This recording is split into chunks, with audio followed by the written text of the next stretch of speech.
It's not going to win any brownie points with Phoenix there, Cappy. We just I both don't have need a brownie thing for points. authority.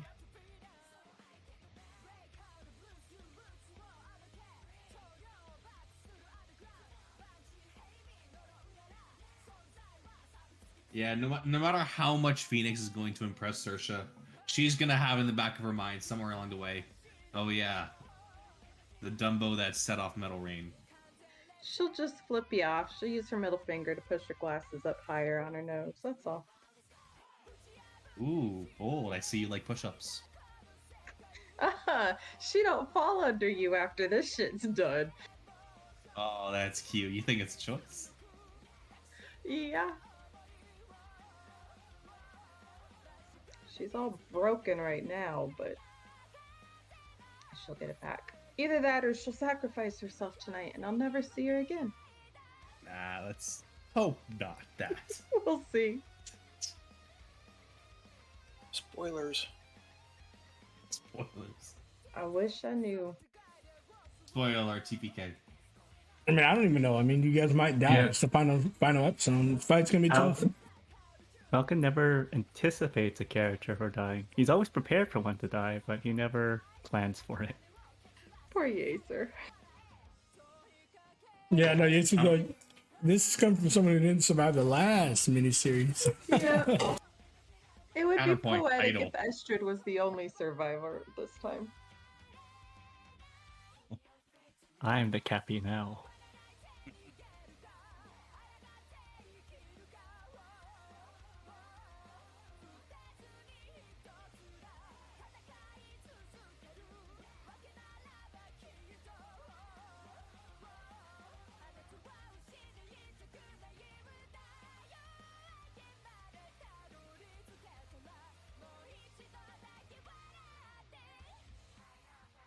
You know, it's pretty cool that we're starting to get a small fan base. We've got about 2 or 3 viewers that aren't on the server that watching us as of late.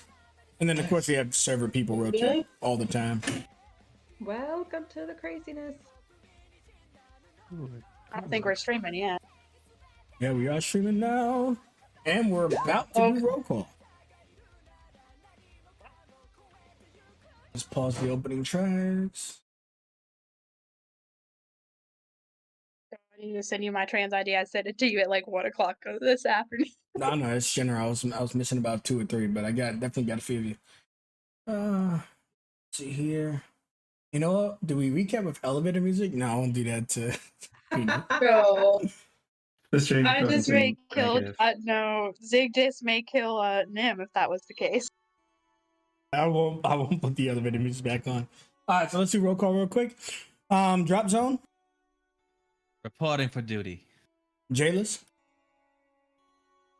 Yes, sir. Sakura, Ready, go. Hobbit, Myrna, Here. Yacer. Glory or death. A bit of both. All right. Thank you all for joining me for the final episode of Vanguard's Vengeance. This is episode 3 in our mini-series, and I believe Sakura, or better known as Phoenix, is going to take us away with a recap.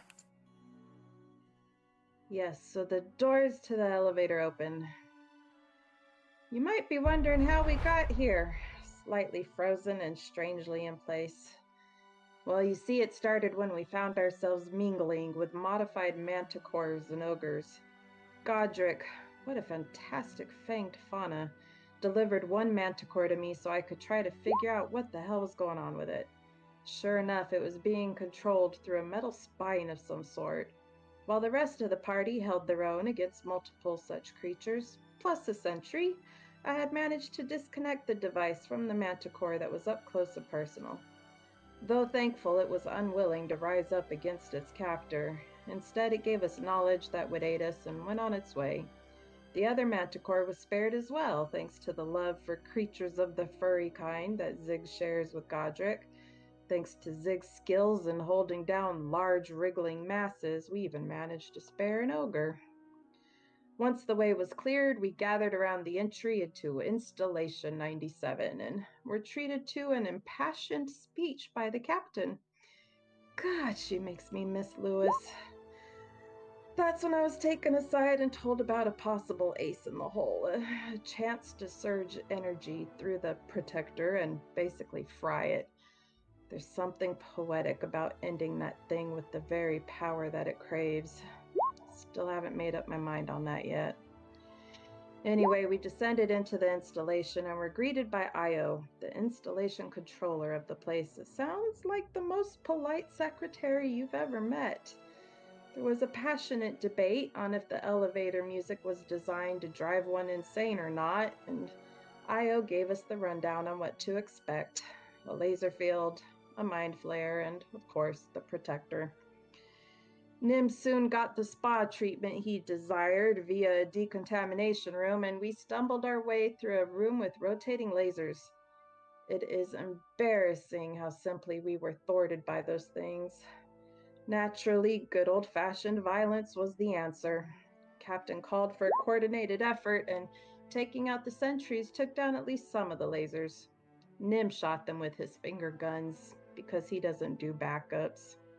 I held my breath and took a gamble on short-circuiting the lasers that remained. Glad to say I haven't gotten us all killed. Yet. We ran to the door that opened and were greeted by another sentry, which I promptly fired at. Turns out it was Io. You'd think she would have told us that she was more than just a voice that lived within the walls. I digress. While I apologized profusely, God, I've done a lot of that lately.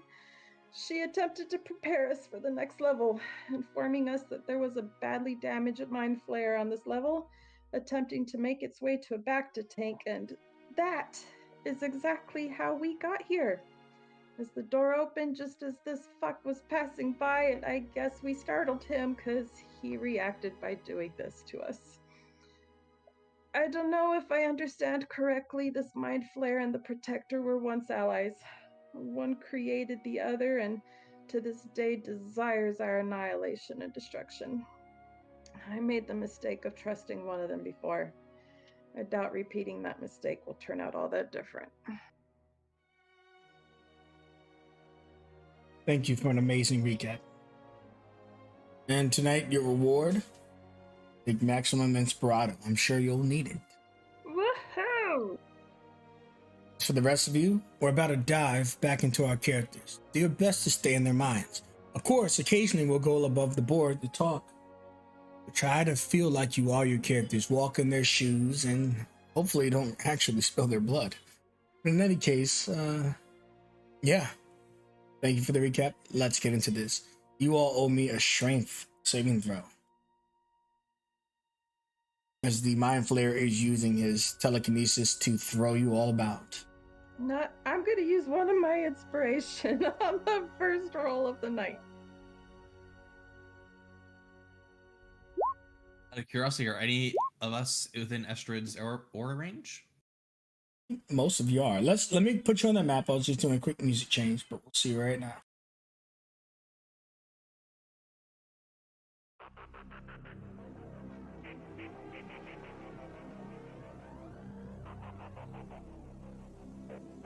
Ooh.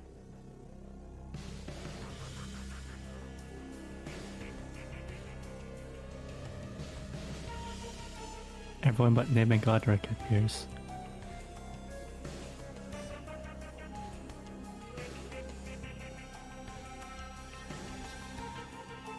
Everyone but Nim and Godric? Okay.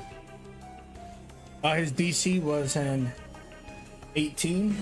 You got less than an 18, you are knocked prone.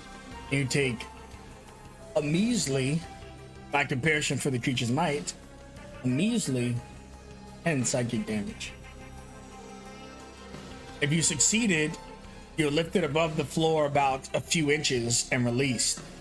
The creature gargles up some blood before promptly fainting at the front door.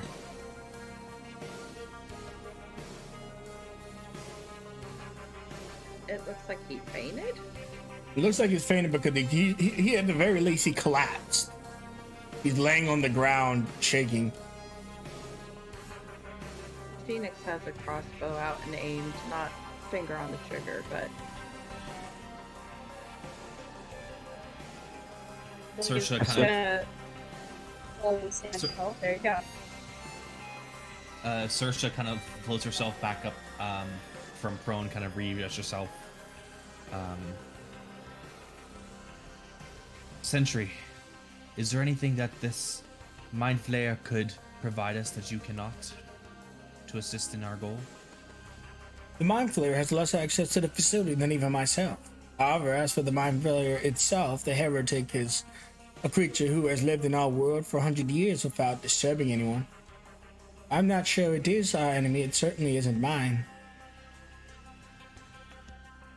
But if you would like to destroy it based on its racial perspective, then by all means. But I think it is harmless now that it's disabled.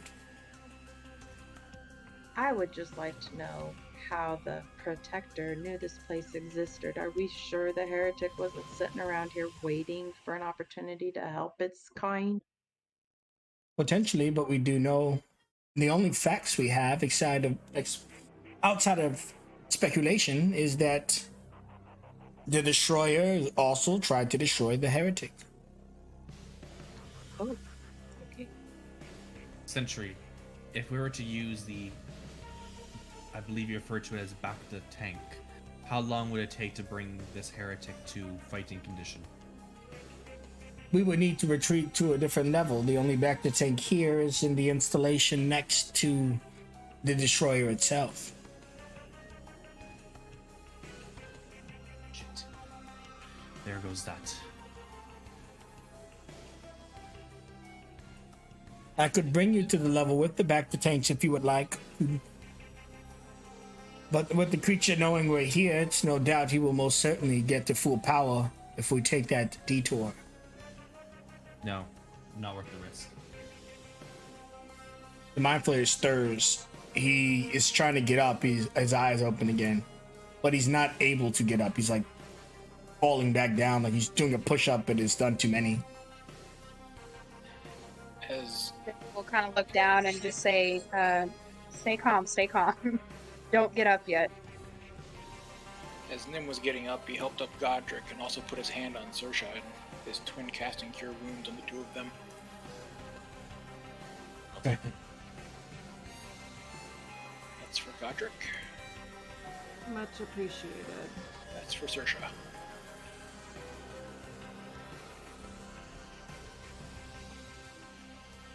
Zig will look back at Captain and say,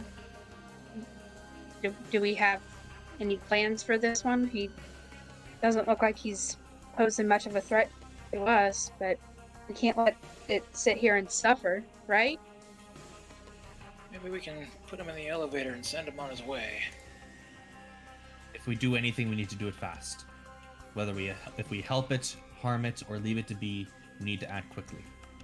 Zig? Does anyone speak deep speech? Nim does. You hear him say, Project Peace is underway. It is not stopped, and this world he's fought so hard for will be destroyed. I'll respond back to him in deep speech. What is Project Peace and how do we stop it?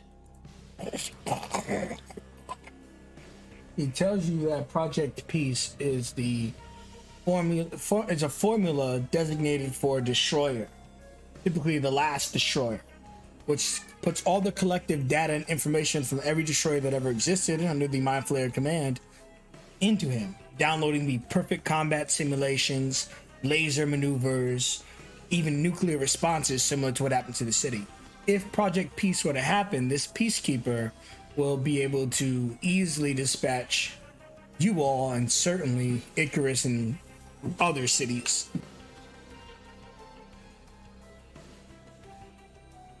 Well, that sounds delightful. What Do did you want to Nim hurt say? us? Do you wish to hurt us, or do you want to help us? He says you startled him. Everything in the facility has been hostile since the Peacekeeper's takeover, He apologizes for assaulting you if you're not with the Peacekeeper. Nim, explain to this thing that we are here to stop this, but time is short. If he's willing to offer assistance, it needs to be quick. Yes. To the Herald. We're on a bit of a time crunch. It seems this thing is moving quickly. Can you help? You scumbag. As you ask him, can he help? He lifts his hand up really quick as a laser beam goes to shoot Shadow Wolf and Shersha. He catches the laser beam as the hallway's defenses are activated. I look at Sersha. I'm gonna take that as a yes. All right, then tell it, lead the way and get moving.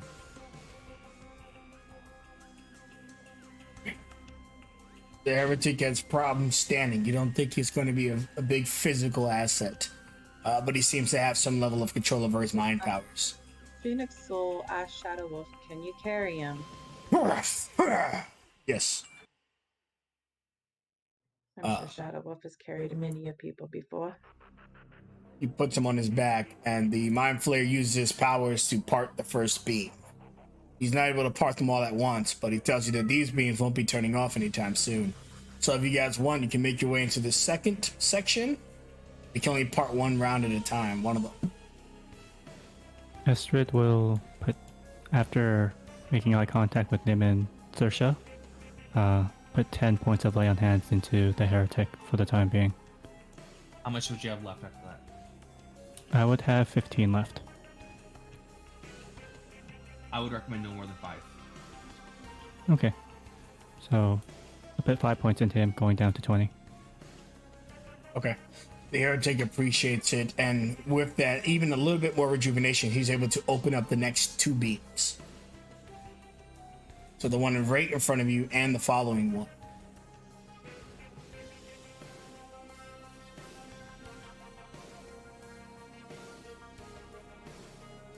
And you see the sentry is behind you all. And when you guys get there, that's when the door to the south opens. And you could see the forewarned army of procs and, unfortunately, enforcers. But there's no time to speak. Hopefully you can get through this force field with the Heretic's help. It's time for initiative.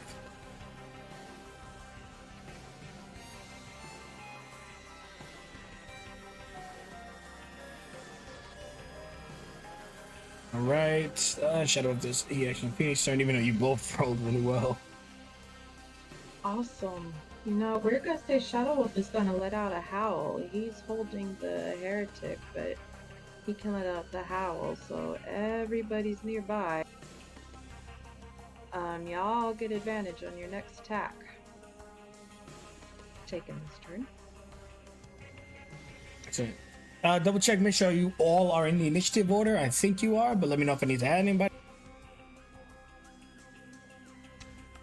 And Phoenix will do as she usually does. She will crossbow this enforcer that's up front here in the red. Okay. You can see they're moving in squadrons, so those color symbols on them don't represent anything besides the fact that when one of those colors act, their entire unit acts. That hits. You said the red one, right? Yep. And she gets 2 off, so the bolt hits, disappears, reappears in her crossbow, and she shoots it again.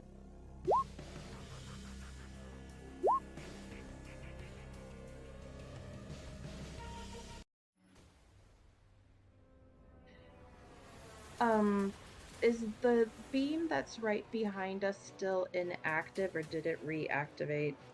The immediate beam behind you has not reactivated. The other beams have. She's going to back up just a little bit. Oh, hello. I'll see you when you come back. Don't worry, I'm not aiming at you. Thank you. Is there anything we can do to get these guys to stand down? The Peacekeeper has complete control over them. I've done the best I can up till now. I do apologize. Oh, thank you. You're fine. This one takes a knee, gets close to the wall, and begins shooting. It seems that the projectiles are able to pass through these, But the enemy and you guys are both benefiting from a +2 because the force fields slow down the projectiles. So you have +2 AC while they're shooting across the beam, and the enemies do as well. With that said, we got 2 shots. We've got 6 shots in total. We're gonna put 2 on each of the people in the immediate front line. So Shersha, Shadow Wolf, and Zig, 2 attacks each of you. As these 3 enforcers are each taking 2 attacks. So top down, left, right in the same way. We're going to assign these attacks. 1, 2, 3, 4, 5, 6. Against Shersha, consider the +2 AC. A 19. Miss. That means an 18 misses as well. Shadow Wolf, a 17. Miss. So a 10 misses as well. Zig, a 22. Yeah. All right, and then a 13 will obviously miss you. So 1 attack out of 6, that's not bad. 11 radiant damage onto you, Zig. The soldiers then file to the left to spread out because they're well aware of what magic and stuff can do in this world. So they don't want to stay all together. Zig, you're up. This force field in front of you is not down yet. You have to wait till the heretic's turn. You can move through it if you want, but it'll be like moving through a wall of fire. It will hurt. It's up to you.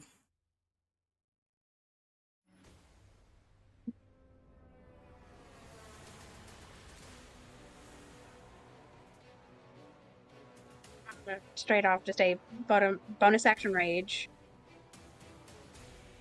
Because I need it.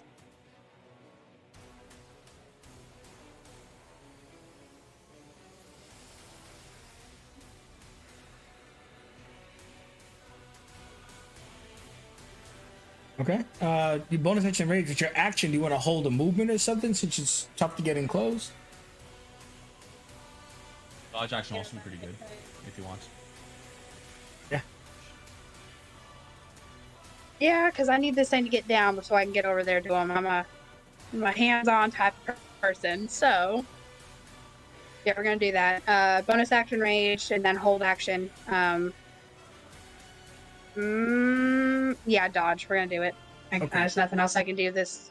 Oh wait, I have a javelin. Can I throw it? Yeah, of course. They have the +2 AC. It'll go through it though. Yeah, but you have advantage, so. But I also think you have disadvantage because your passive maximum range should be flat. What's the short range of javelin? Is it more than 40 or more? Or? It's 30. I thought it was 30, right? 30, 120. Yeah, I thought it was 30, 120. Cool. So it'll be a flat roll for you because of that.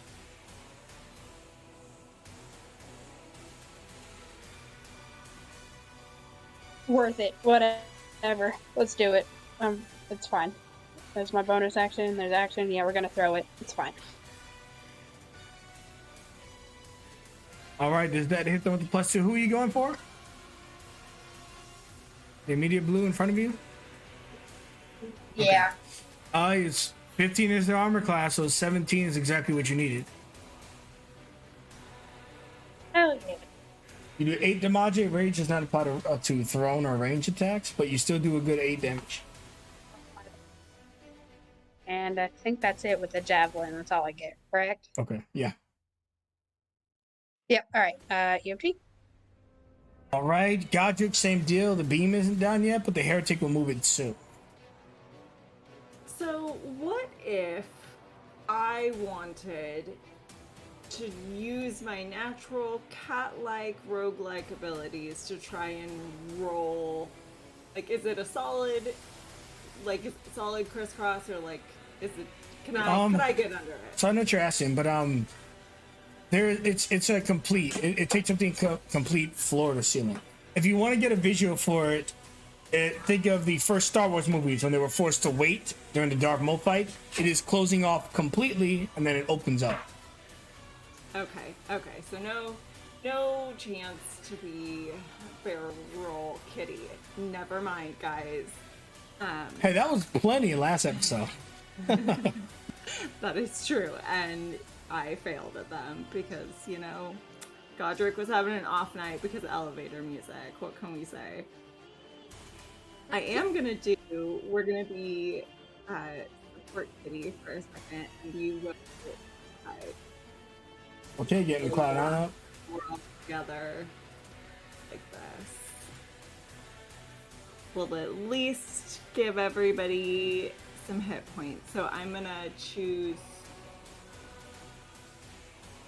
Oh, Captain's too far away. I don't think there's any way. I think just this spot right in. Or Estrid and Zig look good, actually. Maybe we should do it there. And hit the captain. So kind of like right on top of the heretic is where the crowd will up. And it's a 5 foot exact, so it'll be like this. So if you're in this AoE, you're getting whatever heal she provides, which is 9. Perfect. So Godric will make it rain a little bit, and little rainbow will come out. Hopefully everybody is feeling inspired, and that'll be EOT. Trisha. Okay, I would like to fly up above, kind of back a little bit and get a bit of a different view. Just outside of reach of the one that was already injured.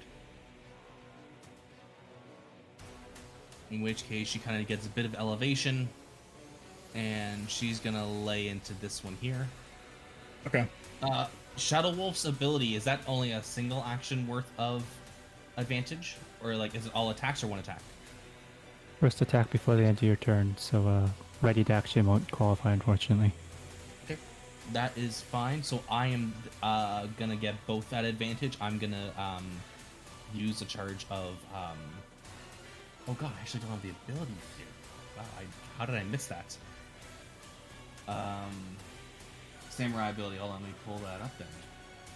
Yeah, get advantage on all attacks, Samurai, level 3. And a little bit of temp HP. I'm gonna pull that the exact number here because I don't know how I missed that. Fighting Spirit. Okay, only until 10. So I get 5 temp HP and I get advantage on all attacks. And I'm going to be laying into this guy over here. Excellent. I am above Zig, just so to avoiding cover from her, but I'm still getting the cover from the lasers.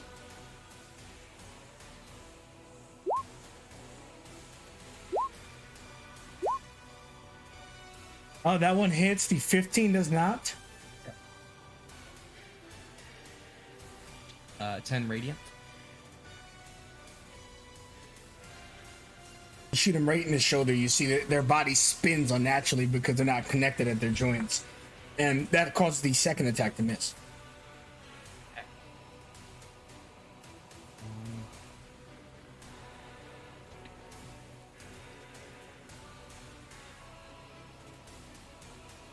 EOT with that.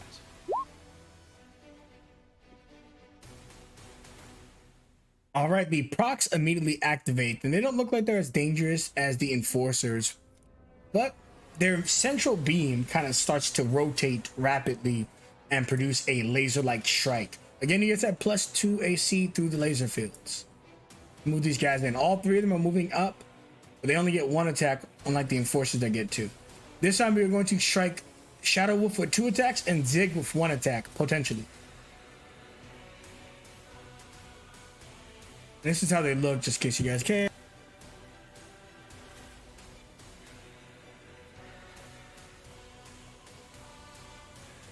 Okay, so again, Shadow Wolf is a 10 to 16. Both of those miss, and I know an 8 does not hit Zig. Yeah. The next batch of procs come up and do pretty much the same exact thing, okay? Because they don't have a lot of options afforded to them. They come over here, they shoot their beams, but you notice they're not as tactical as the enforcers. They're getting pretty crunched up for any AoE's potential.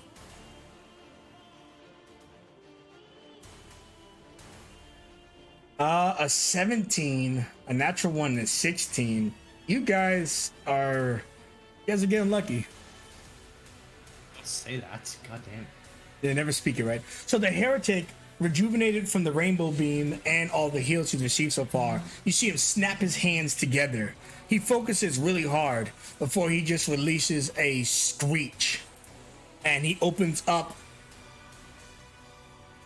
the entire path, destroying and crunching the machines that produce the magnetic pulse, as he eventually just kind of relaxes and almost goes unconscious again.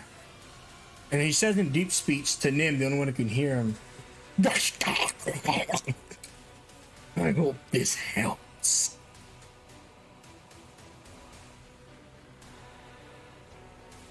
The way clear, Astrid ignites her laser blade. She darts past her allies. Sersha isn't difficult, but Zig is, unfortunately. She'll move up to here, and as she moves, no worries.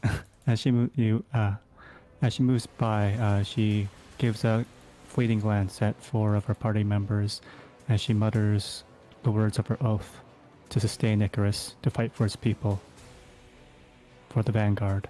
And she'll upcast Blessed at 2nd level, targeting Nim, Godric, Zig, and Sersha. And bonus action, activate Laser Blade. Or Energy Blade, rather. And that will be her turn. Just let me denote my concentration so I don't forget. Concentration. Time to show off, Nim. Well, Nim is certainly hidden behind Shadow Wolf a bit. He kind of pokes around the heretic, looks up a little bit, just responds back, that definitely helped. And he's going to point a finger straight ahead in the direction of the procs, and a little mote of fire will shoot out as he's going to cast a fireball. Uh-oh. Centered right about there.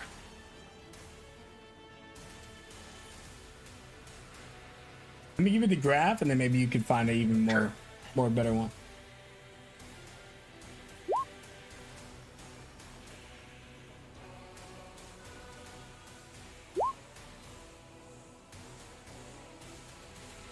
All right, have at it.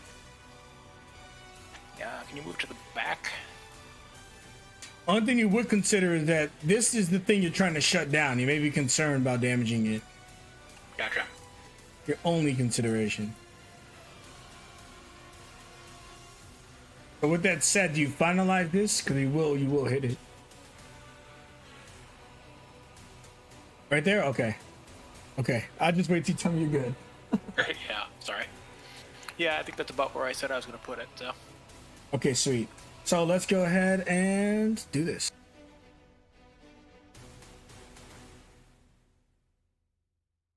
Not bad damage roll.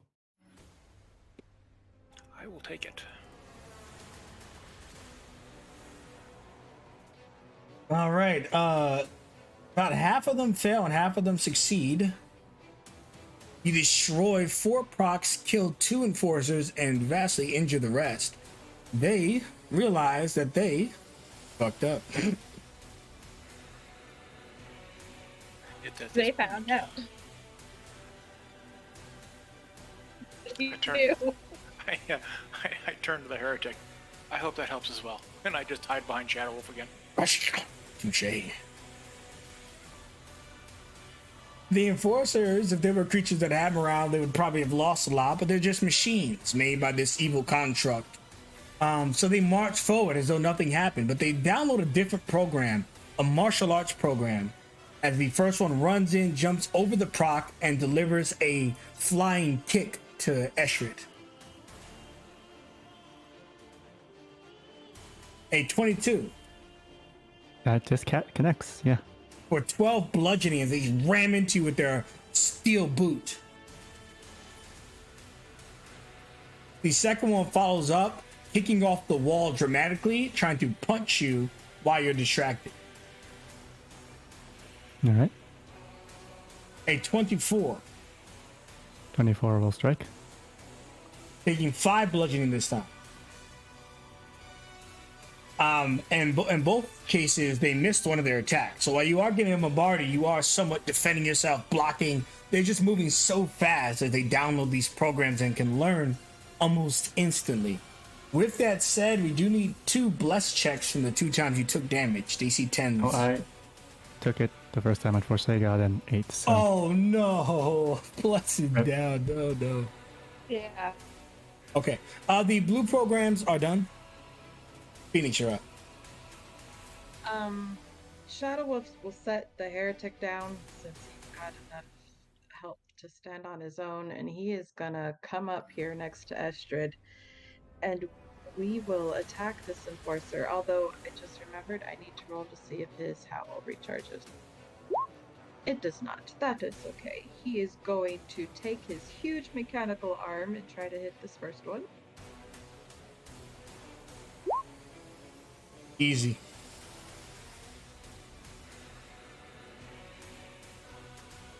If he's still standing, he will go to bite its head off. Yeah, he's still alive.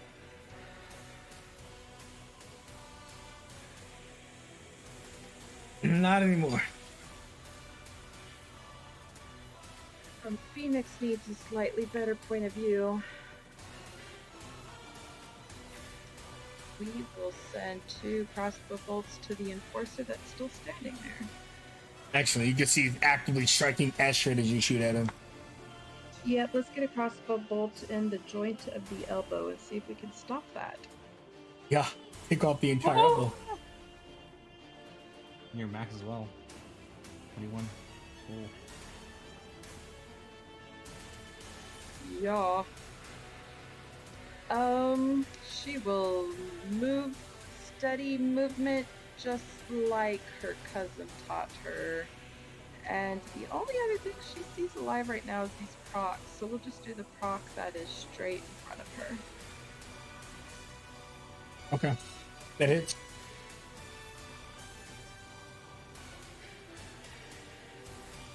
And out of habit, she's used to kind of hopping up onto Jenkins. She's gonna hop up onto Shadow Wolf without thinking about it.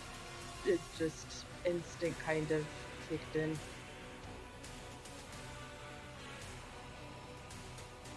The enforcers, the red group, still have 2 units as they come around the corner and take a knee. Frustrated with the proc's performance, or at least their processing of failure on their parts, and they launch an attack. This time they focus down Shadow Wolf as they come around the corner and see the largest threat.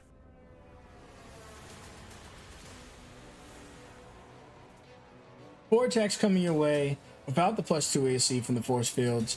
An 8 will miss, a 22, a 10, and a 10. 22 only. For 10 radiant. So they shoot a volley of attacks. Shadow Wolf and you working together, dodge, block, and then finally one of the shots slipped through, striking the facility. These guys will complete their movement by returning out of line of sight. But Zig, it's time. Yeah, the fuck it is. Okay, here we go. How much?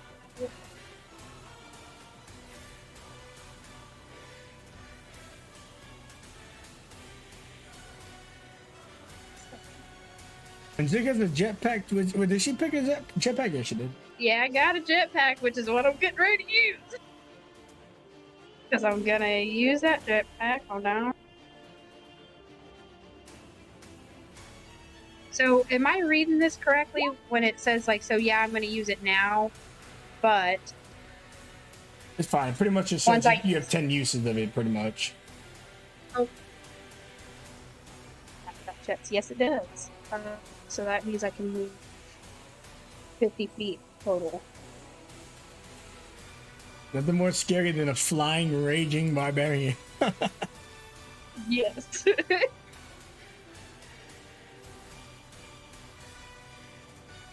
Like, what was it, level 8? You can get like 2 levels of fast move? 2 levels of what? You have you got all your fast moves as well, so you gotta be super fast.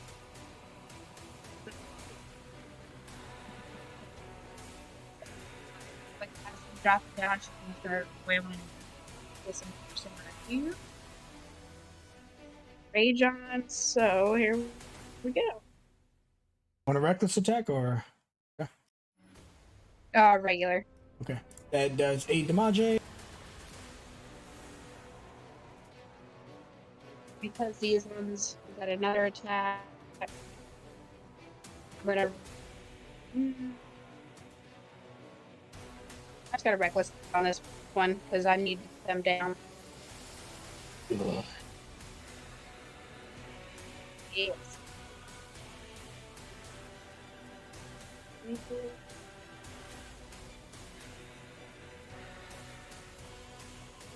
Easily connects for 10. Roll.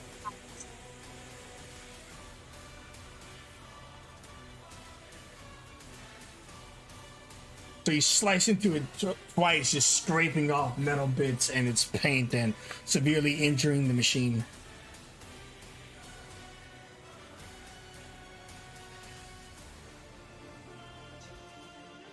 All right, anything else? I think that's all I got. I can't do. Yep, EOT. You're in there now, and so is Gadget, hopefully, potentially.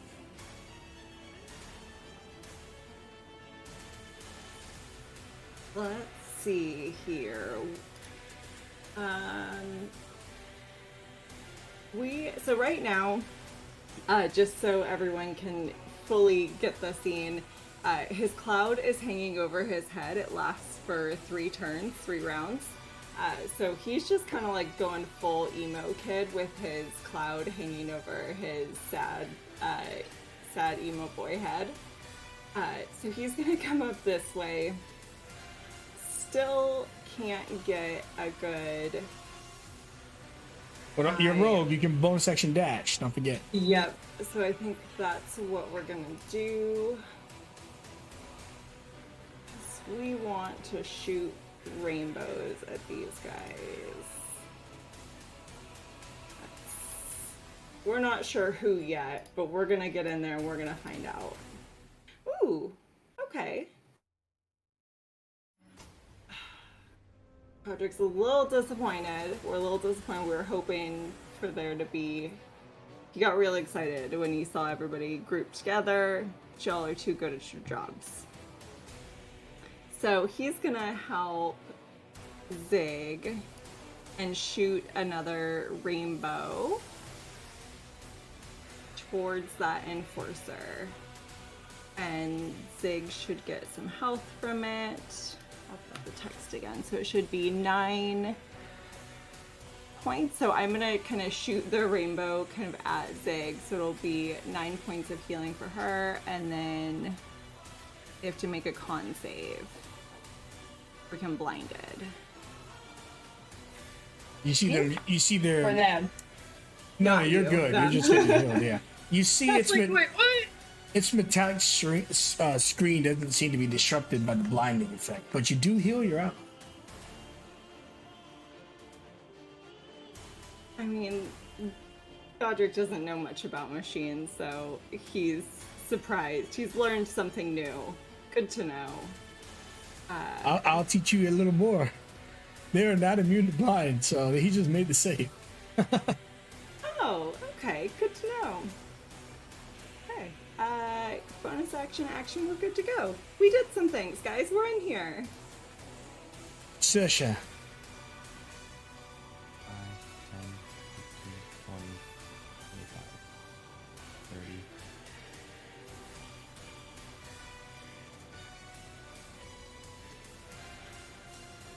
You're gonna bonus action dash.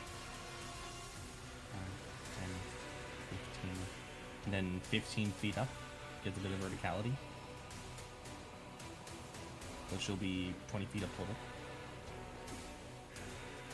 Okay. You can see there's 2 procs hanging back, but the rest of them are right next to you.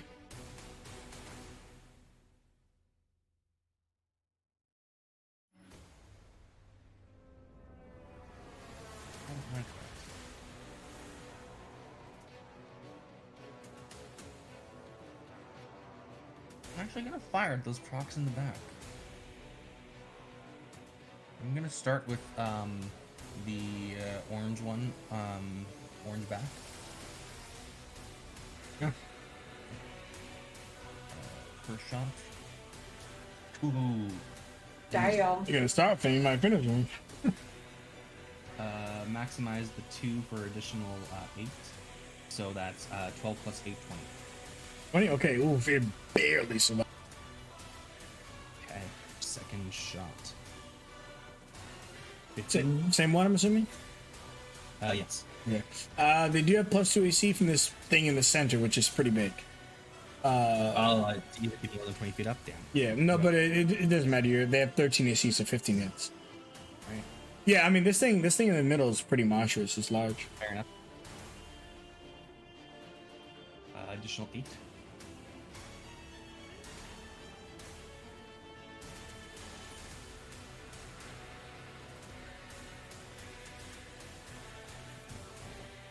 Right, yeah, that one is destroyed. What else you got for us?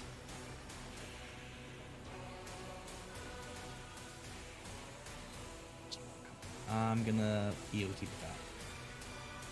All right, the orange unit activates, but there's only one that remains. It is going to. Oh, these guys got a pretty good leap on them. Let's find out how big. Oh, nice. It's gonna, after destroying its friend, it's going to leap in the air. You see it literally has like grasshopper legs, and it's going to attempt to grab you if it's claw, and an attempt to grapple you if it's successful. Will my reaction 5-step be able to make it so it misses me? Potentially. Let's see. If it just, so it leaps up 20 feet, and before it makes the attack, you're gonna move 5 feet. You're saying. Mm-hmm. So it jumps, but then you instantly move. So it just kind of lands and looks dumb. And then as it say it's like 5 feet up, kind of like so it misses its height projection. Yeah, it misses its height. But even though they're not a prideful machine, it immediately evaluates the situation. It's not going to grapple you, but it uses its eye beam instead. Okay. But if it's claw auto grapples, kind of like if a crocodile bites you. So it goes to claw you, but you move too far, so it doesn't make the attack, and then it just shoots the beam at you. Or 12 fours. Okay. That's out of 22, I imagine it hits.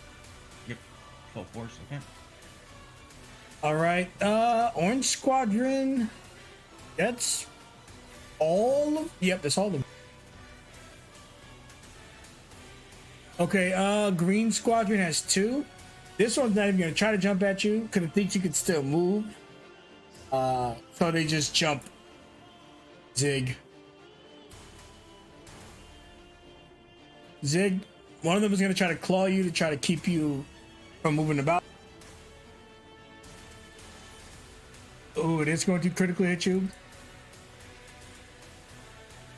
for 14, but you're raging, so it's only 7. But you are grappled by this creature who's got you up his claw arm. The final proc is going to shoot you with his eye beam. 21 for 8 force damage. I don't believe you have the force damage. The heretic is up. I'm gonna do a con save on the heretic. See if he can maintain his battle.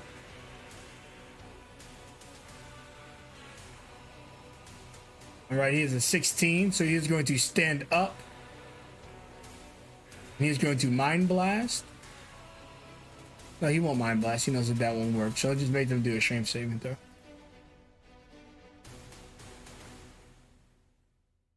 He doesn't have a lot of strength left in him, so it won't be as powerful as you would hope, but he's going to try.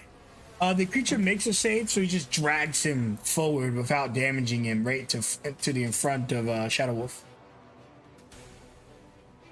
Estrid, you're up. Estrid stands up after taking a knee after 2 heavy blows. Is she getting old? Perhaps. But these things are getting dead really fast. She'll make her first attack as she moves past this thing. Ooh, 14? You said 13, right? Is there AC? Yeah, 13, yeah. 12 force. As the heretic holds it up, she slashes at its back. Yeah, I think you marked the damage onto I this thought you one. were shooting for some reason. No worries. Yeah, that kills that one. And then she continues her movement down here to this enforcer and tries to return the favor that its comrades did to her. Or 14. 24 hits, yeah, for 14. And does that kill it? You describe the kill, you take out 2 of them. She stabs it She slashes the other one in passing, and as she moves through this one, her energy blade kind of leaves a curtain of light behind it. I'm assuming the lights in this place are a bit flickering. Maybe all the power is being shunted to the central mechanism, and all the damage sparks are flying everywhere. Yep. And you just see like this, almost like a slideshow or a still photography of her moving up to this thing with its weapon. It's trying to raise it in time, but Astrid slips in right before it can even, and she slips it into its chest just as its weapon is pointed at her face and collapses at the ground. And that is it for Astrid. Well done, Astrid. Nim. Nim's going to start advancing. As he's walking past Phoenix, he gives her a little side eye and says, "You're doing well, but I'm still not convinced." She doesn't even respond. She's getting ready to shoot again. And getting up to here, sees Zig a bit surrounded. Sees that Enforcer's gotten a little wear and tear on it. Toss a Sacred Flame in its direction. Okay. Enforcer, here we go. The Enforcer fails and takes a 9 damage, which is exactly enough to kill it as 9 hit points. Okay, let's see here. All of the Enforcers from blue units are dead. Phoenix, you're back up. While on the back of Shadow Wolf, who is running forward to get into the room, Phoenix is shooting as they go. We'll do this proc that's right here, kind of by Zig. Okay. Oh, yeah. She'll convince you yet, Nim. Grab the kill. They have that little yellow slit on their faceplate. Oh, wait a minute. Nope, wrong one. Well, he's got a round eye. We will do a bolt right in the center of that eye, like a bullseye. Nice shot. Next one will be the proc that's back a little bit further. Let me make sure it's not too far. Yeah, we're good. That hits.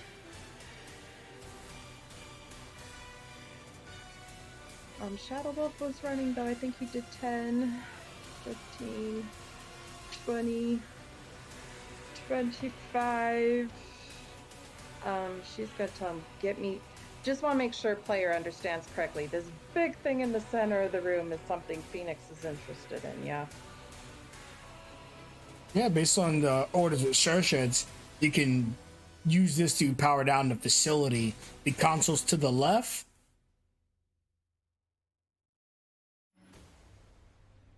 Okay, gotcha. Shadow Wolf is amazing and has 50 feet, so he's gonna go ahead and drop Phoenix off over here. Whoops, she's supposed to get off of him there. And that is EOT. Oh, I'm gonna roll real quick to see if he gets his howl back. Okay. Nope. How? Okay, and red squad is eliminato, right? Yep. Just one last proc and it's staring at you, Zig. That's where we're going. Because we're not doing this tonight. No, sir. Now's the time to be reckless. Right? You're going to see her kind of just start looking at it while it's looking at her. Start fast jogging over to him, and you'll see her pull back her right fist and just open the claws as soon as it's right in the air and slash down as a reckless.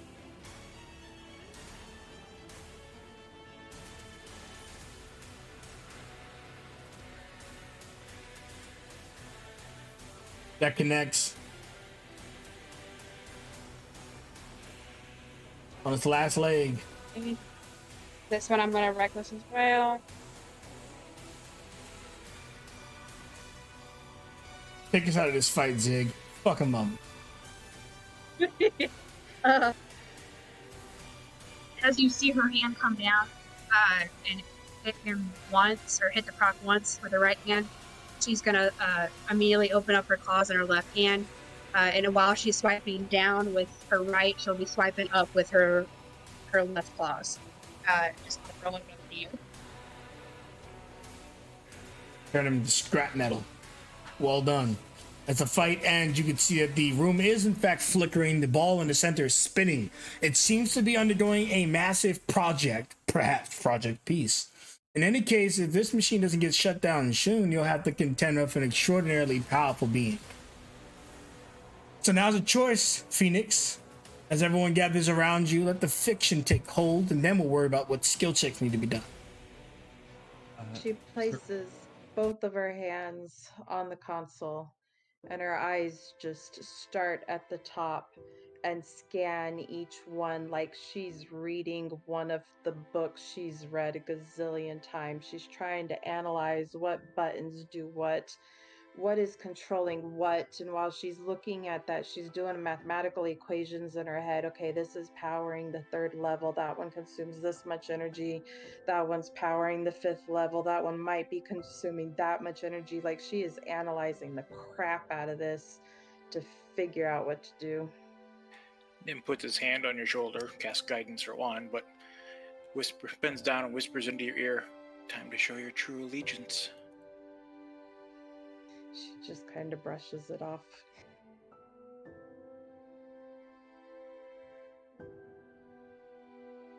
And the machine, there's so many buttons, so many things, you know.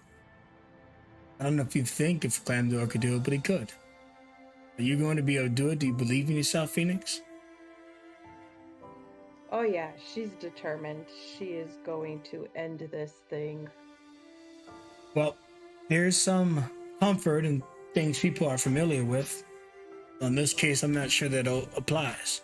This is almost 1-for-1, the same thing that released the Peacekeeper and Clamdor's facility. 3 checks, all of the DCs are 20. If you mess up even a single DC, you will fail. 3 That checks, was a piece of cake. DC 20. Now, before we do this, are we shutting it down, which will not destroy the Peacekeeper, but will stop him from getting even more power for Project Peace? Or are we overloading it? Because then I'm going to need more than 3 DCs. I just want to make sure that the players got this correct. She still has enhanced ability on her to give her advantage on intelligence checks. In my mind, she's just like running on adrenaline. Does that fit? The advantage would work for these? Yeah, it's an intelligence check. Yeah, she is determined, even if it is a little bit of revenge blinding her. She wants to give this thing everything it asked for and more, as much power as she can feed it. Y'all ready for this? 3 checks, and you've got, since you've already got advantage, got guidance. And there's 3 checks at 20, or more than 3 checks at 20 if you want to destroy this entire facility. I'll let you use your inspiration from the beginning for rerolls, but only your 2 inspiration that remains. Okay. Yep, we're going all the way, as many as you need. We are going to try to overfeed this thing and hopefully hear a kaboom from the neighboring room. Let's see that Before we first. start rolling, Red? Yep. Saoirse, as she starts to command everyone to reposition, get ready for whatever may come, she calls out to you. You've got the Vanguard's heart in you. You don't waver. That's what I like about you. We can make a Vanguard out of you yet. So show this thing what you're made of. What we're made of. You got it in you. Let's see it. Player really appreciates it, but Phoenix is like, I'm concentrating. And the rest of you, are you guys getting these corners, these doors that never know if something can come through, getting prepared to defend Phoenix? I commanded Shadow Wolf to left. Okay. Zig to bottom. Nim with Phoenix and I'm thinking Estrid at center, so she can flex to either Phoenix's side or to left or to right. Okay. Okay. So as you all get ready for this, we're gonna take these checks slow. Each of these checks take a few moments to occur because you're punching in the numbers, you're power gridding different things, you're switching things all the way to the right to put them at maximum power. The entire facility is lit now more than ever before, as the overload is causing it to, this spear in the middle, to not only spin rapidly but begin to shake and vibrate the facility itself. Let's get that first check at advantage with the D4. I'm gonna just put on my bless thing. That's the D4, right? So, Yeah. Well, This the guidance you can choose to use on whichever check you want Yeah. within the minute. Okay, well, we won't use it on the first one. We are going to take all the power away from floor 7. Can it theoretically repeatedly cast if Nim's doing anything else? No. I am having a mental brain freeze. It's investigate. It's not investigation. It's intelligence. It's There your we go. tools. Okay. It's your tools. Oh, my Tinker's tools. Okay. Which you should be good at. She's not nervous, but I sure as the hell am. The first check, there's a lot of obstacles in your way. You can see that the system, the project piece, is trying to override you. But you're able to get through the first obstacle, blasting through it. The ball begins to spin even more fierce. Your next check is up. If you get through the first set, then we can guidance the second set.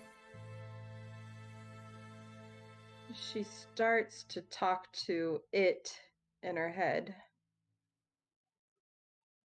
You almost had something good. Is your Inspirato? You want to inspo here? Yeah. Do you want to add the D4 to this one of the set or no? I'm sorry. What does the inspiration do? And again? 1d4. Okay, yeah, let's do the No, D4. the guidance is D4, then suppose a reroll. Oh, sorry, right.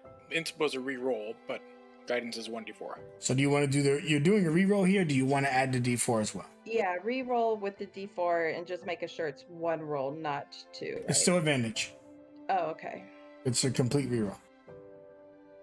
Well, since it's still advantage, no guidance yet. We'll use inspiration.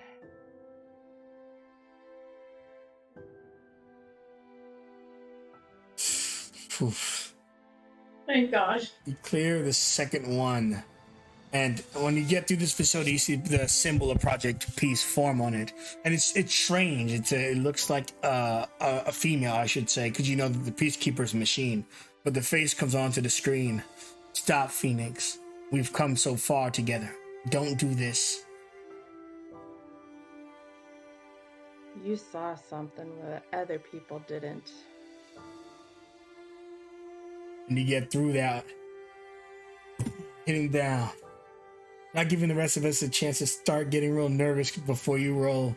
You power through the initial thing. You now have the ability to shut down a facility, but I believe we're going for the overload. Yes.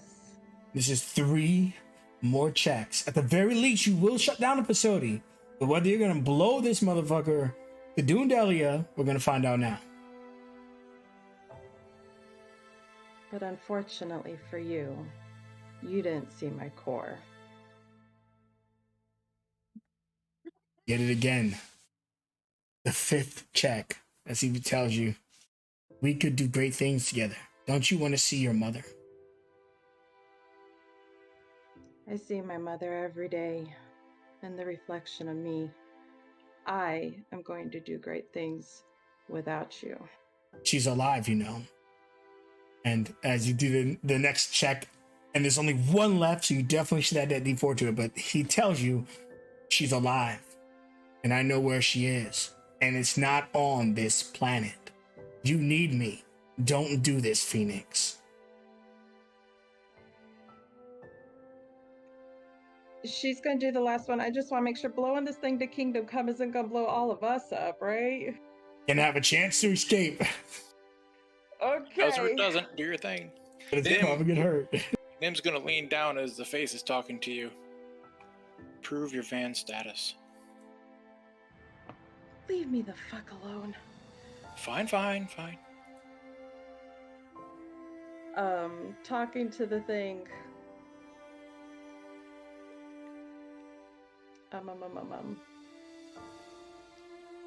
You've lied to me before.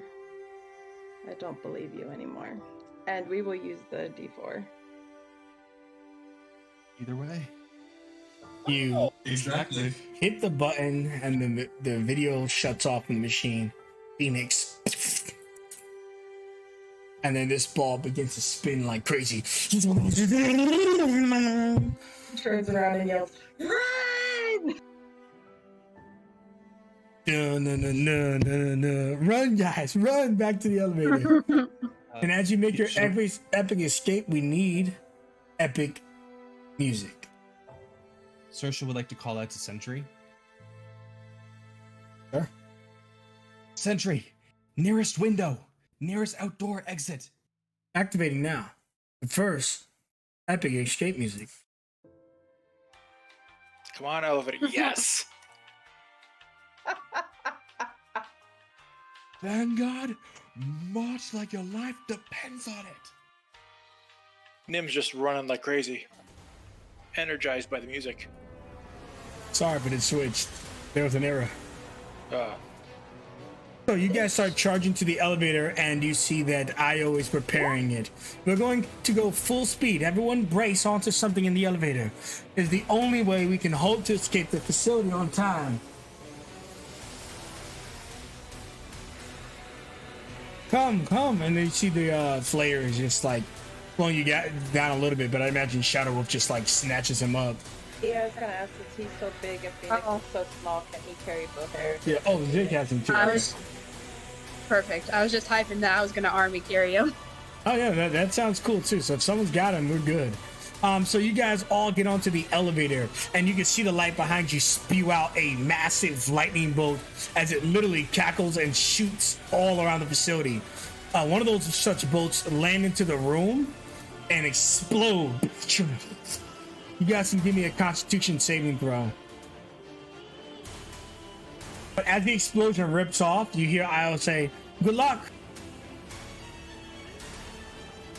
As unfortunately, four hit points, it is not able to sustain that lightning bolt. Shadow Wolf didn't do so good, but he has Defiance. Whenever he fails a saving throw, he can use his reaction to re-roll it. Does that apply here? Of course. Much better. It makes it. It's not a tremendous amount of damage. Io just couldn't survive half, but it is. Well, I guess it could be a tremendous amount. It is 9 or 18. If you failed, it's 18. It's lightning. It's 9 if you succeeded. The DC was 15.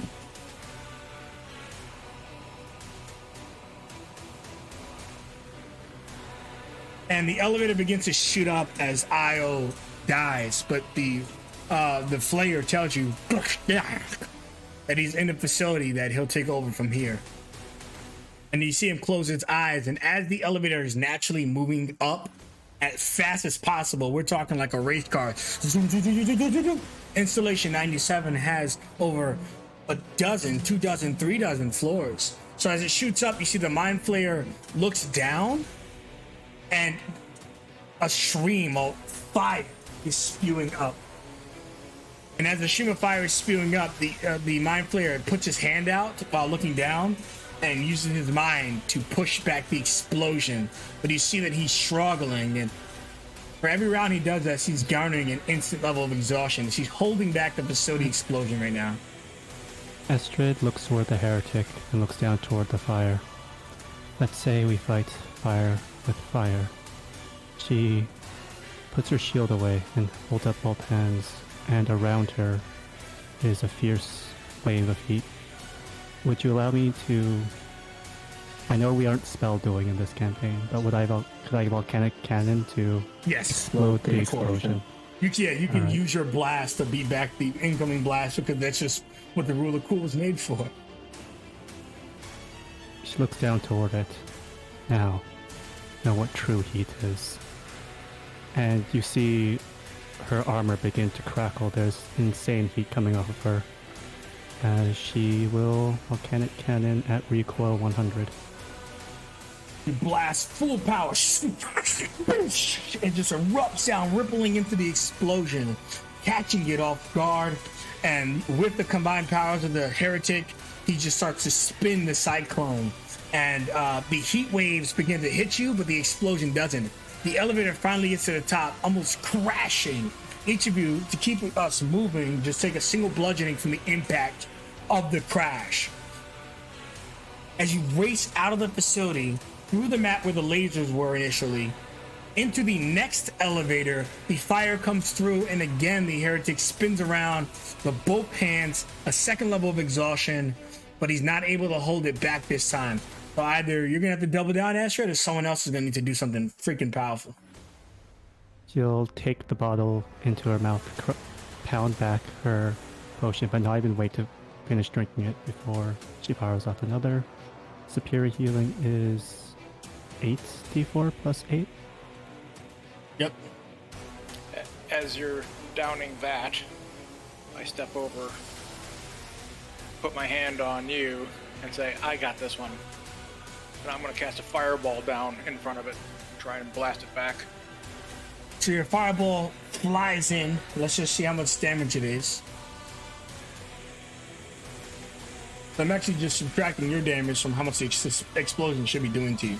33 again, nice. So your explosion hits the wave, and the heretic is holding back the blast. The heat wave comes through again this time, but you guys need to give me a Constitution saving throw just from the sheer heat of the radiation from this explosion.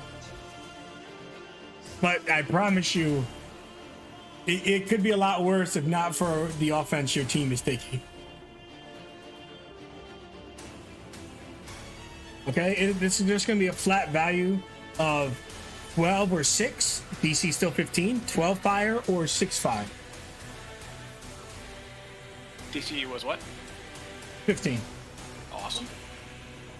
As you guys finally get out towards the top of the elevator and it opens, the final explosive force erupts like a volcano. Give me a dexterity saving throw to jump out of the elevator in time or take 100 damage. Oh, hell no. My last inspiration.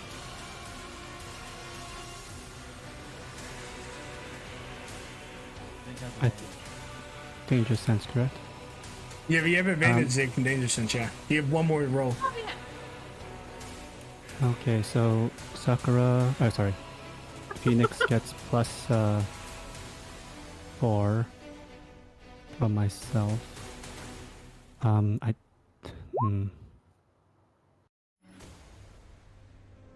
so does Zig, but I don't think 14 is enough. Nim would also get plus 4 at 17. No, the DC is still 15. It's just the damage is far greater this time, but it's still 15. So if you didn't make that 15, you are taking literally 100 damage and it might kill you. It is fire damage if you are resistant. Is it all or nothing, or? If you make it, you're still taking, I won't do half due to your efforts. We'll cut it to 25. Usually it's half, but we'll do 25 instead. So I have a total 93 hit point. I was down to 47. Would that kill me outright? No. No. You would need to do 93 plus 47, which is about 130. Plus, as a half orc, I'm pretty sure you have Orcus Resilience. Yeah, you're still at 1 hit point. Because you have Orcus Resilience. You want to kill that? Does Godric have evasion? Wait, Godric, you got 23.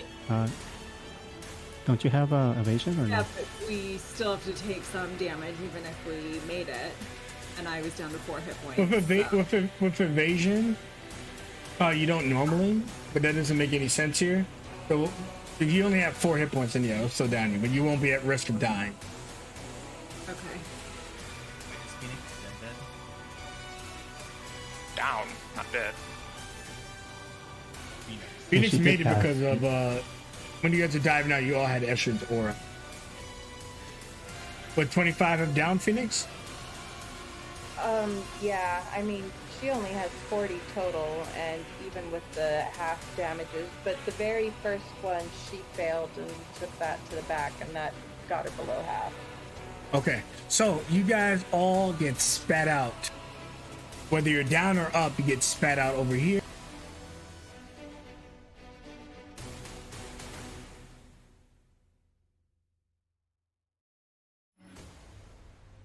Here we go. Chimera Spine. Oh, your tokens are already here. You just... Yeah, we're good. You guys get... Oh, we're not good. We need the Mind Flayer.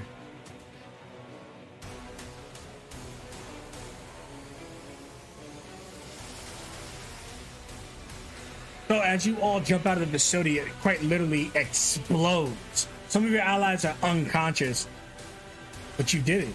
You destroyed the facility. Of course, there's no time to celebrate just yet. Your allies are dying. How do you immobilize despite the pain and suffering? Always saving your asses. Mass healing word.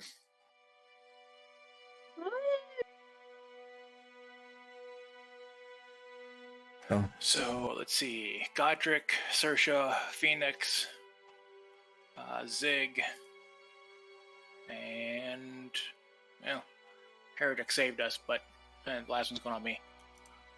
Actually, that's 5. Esther's doing all right, so the 6th one on the Heretic.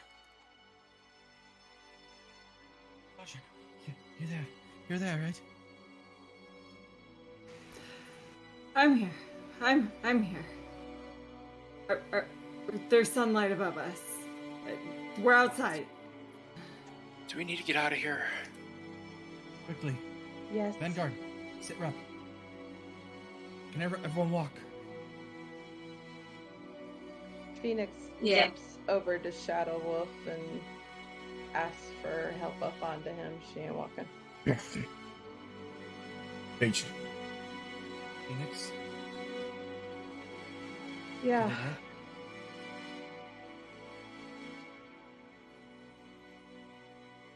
You did right? Do you think it could have taken that hit? I don't know. The thing is surprising. I think if it was in its full power, it maybe. But after what Mother Nature and the Sky Guards did to it, it has to be dead. We ain't got anything else to throw at it.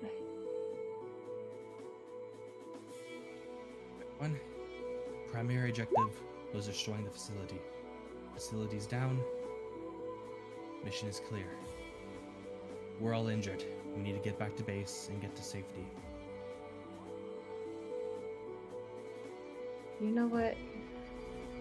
Can I take just 1 minute? She's going to crawl down off of Shadow Wolf. And she will let everybody know, just give me my space. And it's uncomfortable, but she sits on the ground and she closes her eyes. And she thinks about that time outside of the cave underneath Clamdor's place when she reached out to this thing. Now, it is a good liar and a deceiver, so it could fool her again. But in her mind, she's gonna reach out and see if there's anything left of it. You hear your connection that you formed with it prior. Just this sizzling sound.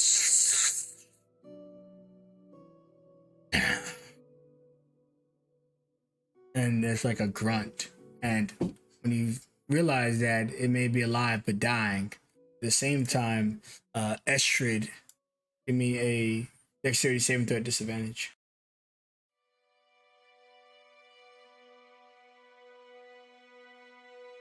I will. Something comes up to Estrid, and she feels it, but what you feel stronger is her bonds with her allies, and I'll add a +5 to that. Okay, so then you are going to take half the damage, which is going to be 11 bludgeoning. So erupting out of the ground is Project Peace, but more maybe it should be Project Pieces. You may take note of its aura, but maybe that can reflect your mind on its condition.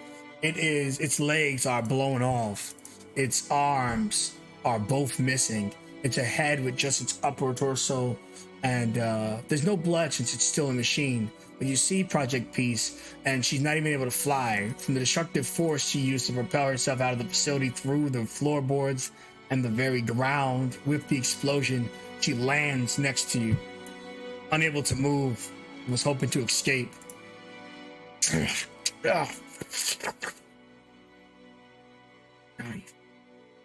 I can save this world.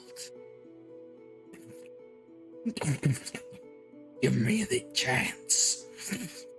This world is full of corruption and evil.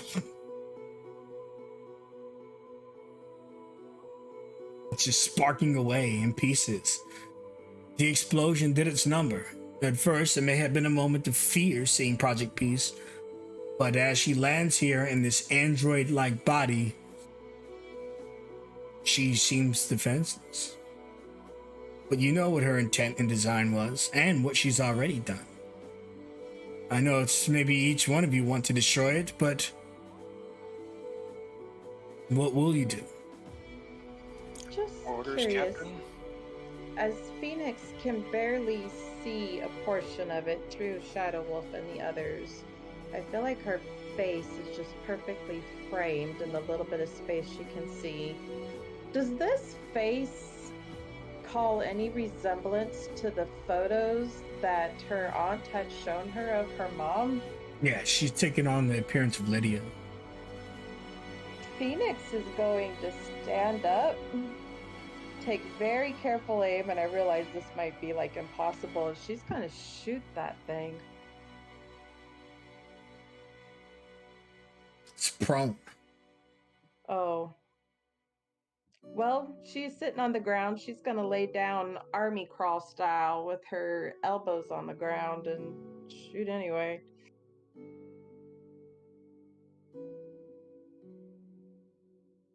No. Oh, sorry. That bless isn't supposed to be on there still. The 14 shoots at it, and Project Peace has a force field around her, which truly is just temporary hit points. But thematically, it stops the attack as the bolt pounces off of this weak force field, leaving a crack in it. Zig will see that and she'll look over at Phoenix and say, Are you wanting the explicit honors of this? I'll enjoy watching you at work. Don't destroy me, Captain Saoirse. I was following orders, just like your soldiers are. I made a mistake. Conscious effort is not a mistake. You have your orders. I have mine. You speak of saving this world, aye?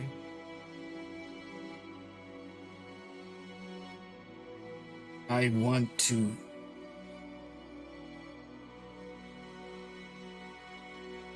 Unfortunately, we don't see eye to eye there. For what good is humanity if we can use our gifts to save ourselves? I do not hate you, Peace, but I cannot forgive you. Because I'm a filthy human, a sack of emotions, and above all else, I would destroy the world for my family, a member of which you took from me.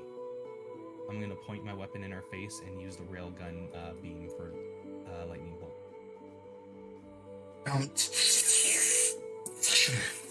Her head splits as it caves in initially, and then the bolts and metal begin to splinter. The appearance of this young lady fades to show a very Terminator-like robot underneath, and a screech protrudes out of it, radiating like a thunderbolt would throughout the woods.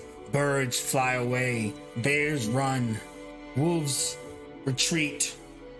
A harsh wind, the passing of destruction from one destroyer to another. Saoirse, you have destroyed Project Peace. You all have destroyed Project Peace. Congratulations.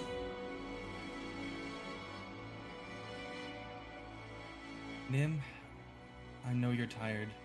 I will require your translation help. Whatever you need, Captain.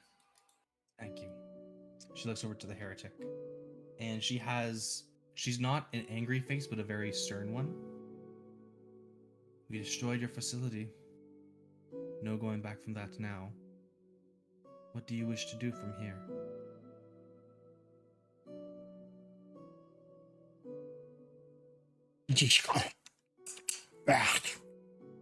There are other facilities.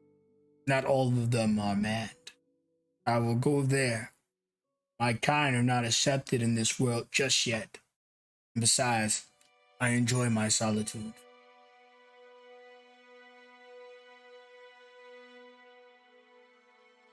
I wish to leave you to your own devices. Can I trust that you won't turn on us? You'll enjoy your solitude and die in peace that way?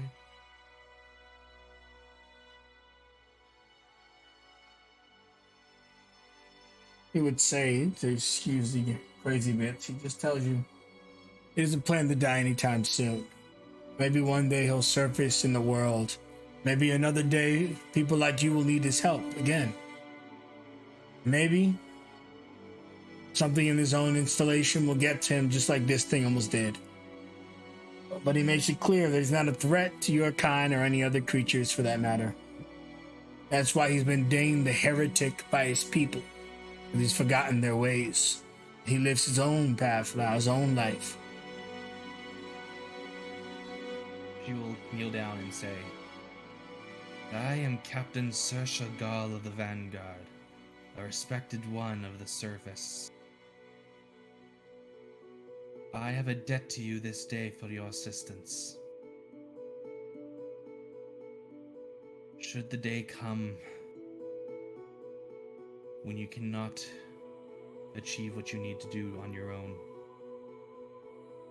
I will do all I can to assist you.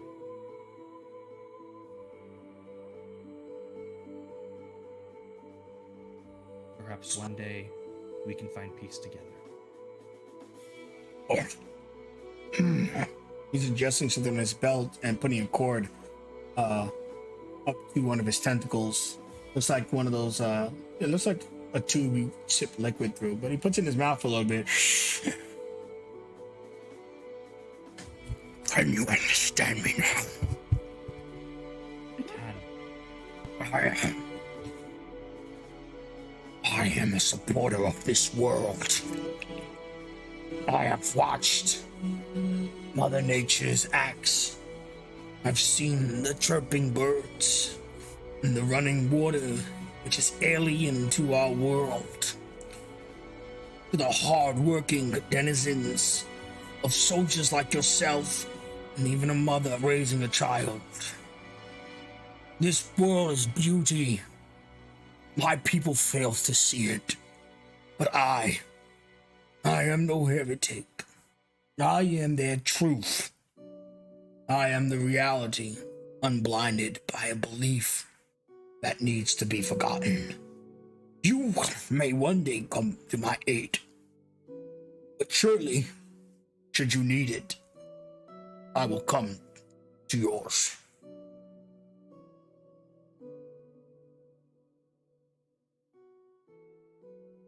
Vanguard? She switches to the formal cadence. She says, line up.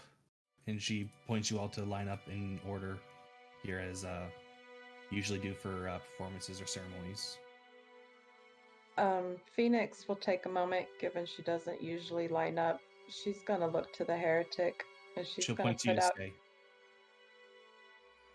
Okay, but she's gonna put her hand out to the heretic, asking for a handshake. He's been there enough to understand the culture of stuff like that. The mind flayers don't typically handshake each other. And he extends his hand out to yours. She just does one solid up and down. Thank you. Couldn't have done it without you. And then she will go line up. She actually points to you to stay. Oh, I'm sorry. Okay. Once everyone lines up, Zig. Sorry. She will kind of position herself in the middle and have everyone, attention! The fight is won and the day is done, but we will not fight alone. The Vanguard salutes the two that made this day possible. The world is safer because of you, and because of that, you have our honor. Salute! Phoenix is nervous as all hell. This is not normal. She doesn't get treated this way. Y'all have lost your mind. You must have got hit real hard by that explosion. Oh God, Nib, that's Phoenix's thing. She's been doing two-finger salute from the beginning. She'll return it to you.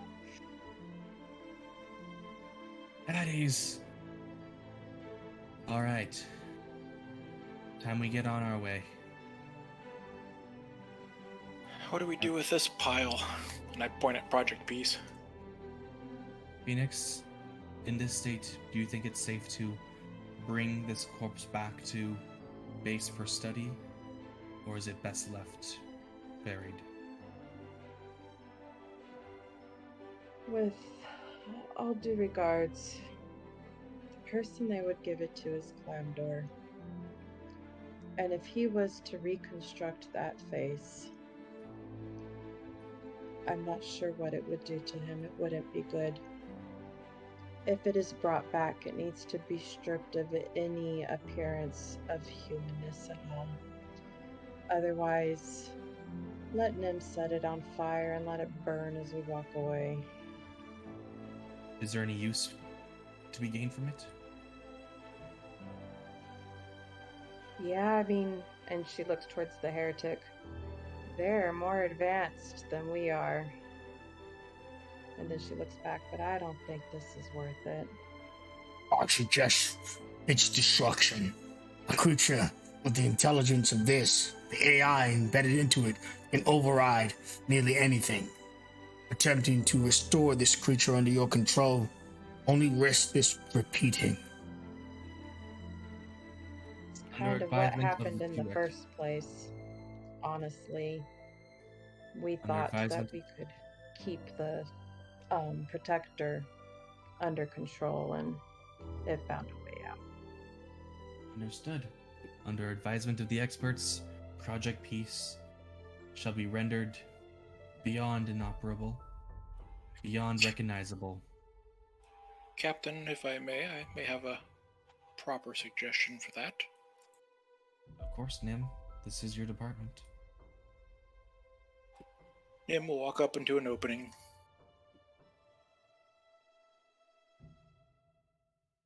I don't think burning is good enough for it. He's going to cast polymorph on himself and turn himself into a mammoth.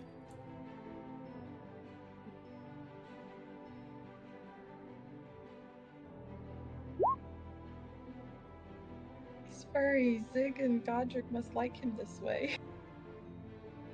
Yes. And The I'm Auntie going to can't trample talk the this crap way. out of this thing.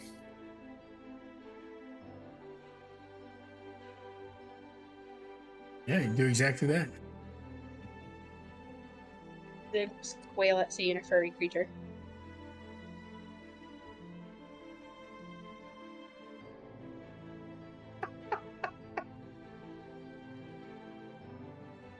Nice.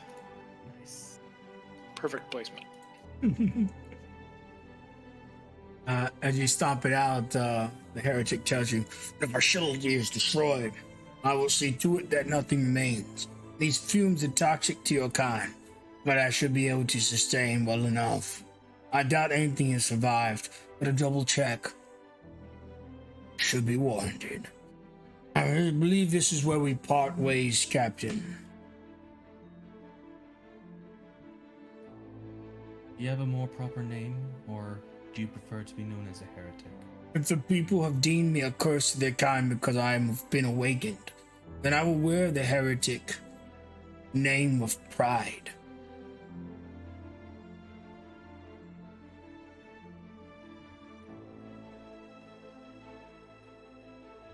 And I will not treat it as an insult, but as a badge of honor. Alas, I bid you all adieu. And he floats into the facility slowly with his levitation lowering into the ground. Burning toxic fumes and smoke pillaging him, but he sustains through it with some type of force field, pushing it back, the same kinetic energy he's used prior. And before long, he disappears beyond the obscurity of the thick foliage and smoke and metals.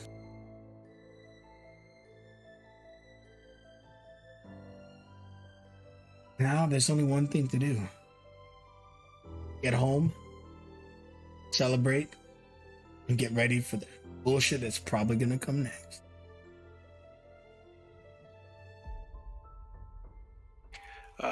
Likely against her will, I'm going to attempt to, with my trunk to wrap around Phoenix and place her on my back. As long as she picked up that one single grain of silica, that's not bad. She likes being up high. It's different for her. You know, one time I flew, although, oh, can I keep this backpack? I'm not against it, but we'll have to get that signed off. First time I flew was thanks to messing with the carousel. That was kind of fun. Saoirse flies up behind you, and she kind of just like lies down, hovering in the air. You get used to it.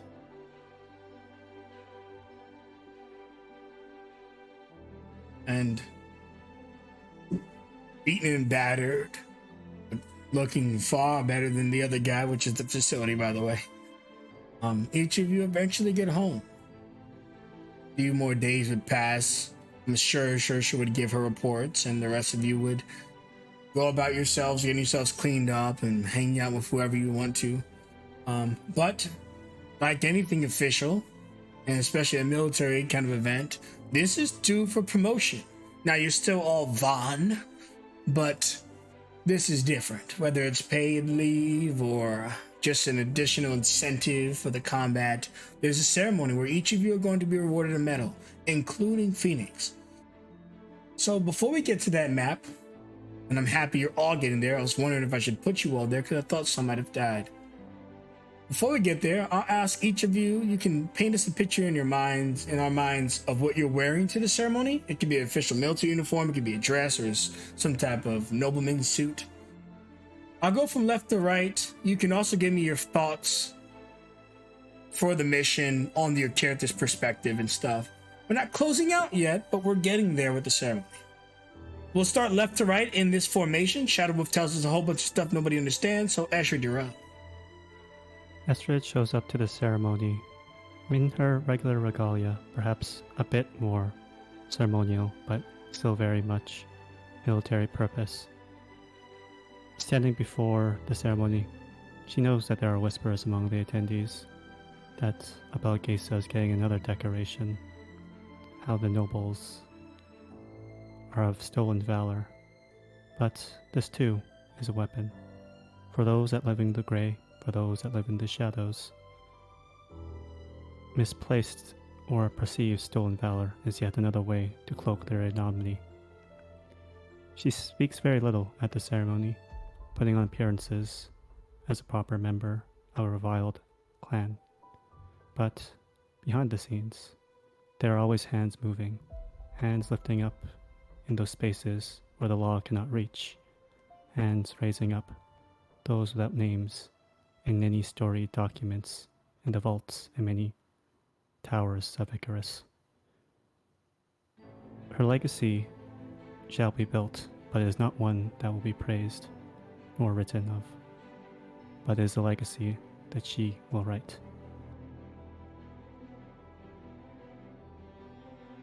Excellent. And as those doors opens and there's claps just coming through, a lot of people standing up, a lot of important people, including some of the higher security guard members, the Council of Icarus, and even another order that you're not as familiar with, but you know that whether it's money or connections, they pull the strings. Their name escapes you, but, well, they're quite mysterious, this court of wizards. In any case, Godric, how do you enter the ceremony? What are you wearing? What are you thinking of everything you've went through?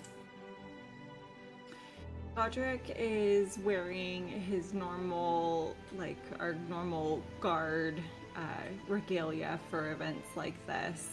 Although it does look like he probably spent some extra time brushing his hair. It's very shiny and glossy tonight. So he looks a little more dressed up. Since this wasn't his first near-death experience, it wasn't the first time he's stared death in the eyes, but this feels different this time. He came to with a renewed sense of purpose, with a renewed sense of his family. He always feels a loss a little bit at the end of missions. He has personal things he'd like to know and like to find out, and he always feels a little bit of loss to still have them be unknown. But perhaps at the end of the day, those things don't matter quite as much because his family is who's here. And he feels okay with that. He feels at peace. He is not a very outwardly affectionate cat usually, but in the past few days since we've been home and resting, he's been catching Nim and even Phoenix once up in just big hugs for no apparent reason. He just appreciates whoever, if they're around. Estrid, even a couple times he's gotten hugs. He just feels good to be alive. So that's where Godric's head is today. All right, and peeking out one of your pockets is Zuzu. Oh, good. I was hoping they'd let him come. I didn't. That's why it's in your pocket. Oh, that makes sense. And Zig, what are you wearing to the event and the mission? How did it affect you? How did it change you? You'll see her wearing overalls like what she has in her picture. However, they're black with combat boots barely laced up. And then you'll see a nice dress shirt with like felt manticores in like on the lapels, but their sleeves are torn off for her arms. And she's just going to be thinking about the simple fact that our world as we know it for the moment is safe, and it couldn't have been possible without Phoenix. She's thinking, this is the reason why I did this, is to keep this place safe for my family, for everyone's family. So let's kind of start making gentle observations in the sense of things are always going to be different in her eyes now. No one's going to really have a good or a bad motive because things can be tricked. She's going to see Phoenix for who she is and just kind of try to make a friendship from there, because she feels horrible that she has the guilt of this on her mind, or did. But she's also glad to know that this won't happen again, and if it does, she knows we'll be ready. Damn right, you'll be ready. The Vanguard's always ready. Captain Sersha. So this is quite the elaborate piece that she has. The top half is similar to this in like this dark navy blue with golds and silver accents. But the bottom half is almost like it's with these long black leggings and then this nice bright, almost like baby blue, high slit dress at the bottom that's very flowy and sparkly. So when she does fly, it kind of sparkles in the wind around her with very tall heels. She is very happy the mission is done, and she has most anything that she wants. There's gonna be a couple little things that she'll get, a couple small rewards that Q very much knows that she likes. But in the public ceremony, when people ask her what is it that she wants, what is it that she gets out of this, she'll be calling out to the crowd, "I need nothing more than this city's prosperity. You have all suffered greatly, and while we have gotten your vengeance, I ask the city look not to me, but to look to you, and send funds to you all to ensure you all can begin to live once again." And the crowd laughs. Very formal crowd of nobles and celebrities and special guests and military ranks. You see people from Mother Nature to the 5 councilmen. In fact, since most of you have filed in, we'll have the rest of you finish how you got there while viewing that map. So if you're done, Sersha. I think so. There's a couple things that she does privately with Q, but they're more like personal favors and side missions that she has that she may ask for a little extra swing with. Excellent. And let's move you all.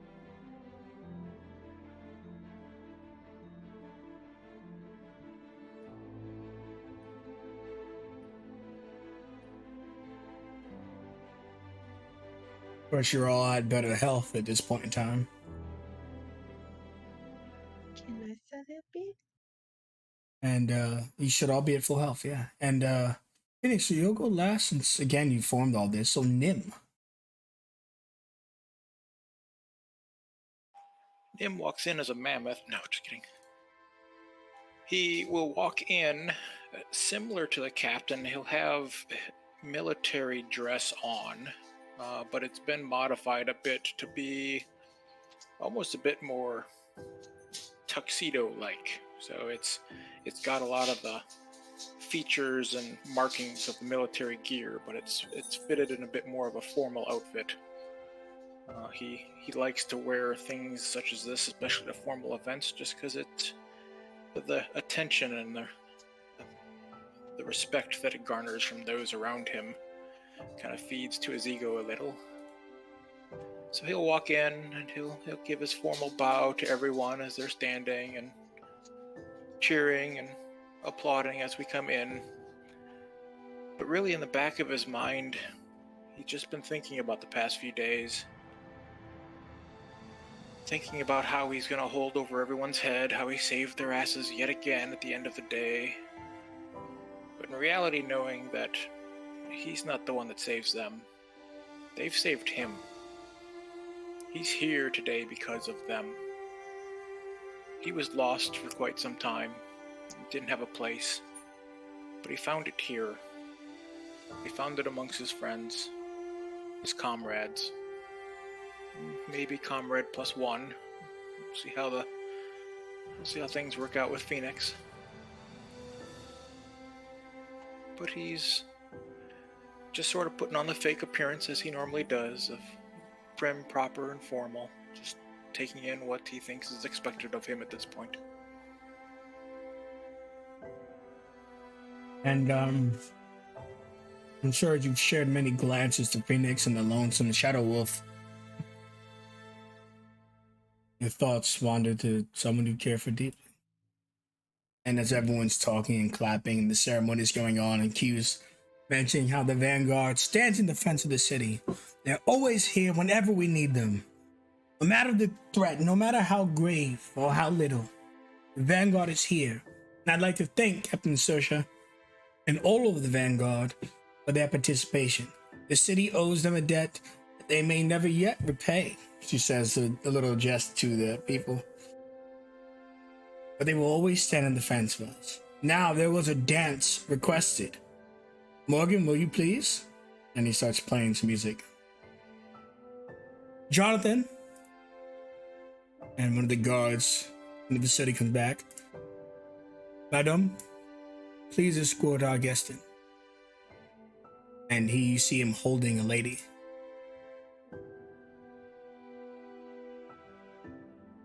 As Camille walks in. And she's looking at all of you, and I'm sure all of you are extraordinarily excited. And Q says, now, Nim, he is not in a condition to really dance, but she asks if the first dance on the floor can be the two of you. Please be gentle with her. Don't tell her I told you to be gentle, but she'll tell you not to be. Nim immediately runs up and practically pushes Jonathan out of the way. My God. Just stares at Camille. What are you waiting for? You gonna kiss me or what? I thought you'd never ask. He'll lean in and kiss her. And you see a bunch of awes in the crowd as the music begins to play. She tells you after the kiss, if I've learned anything, life's too short to pretend. So let's just go for it all.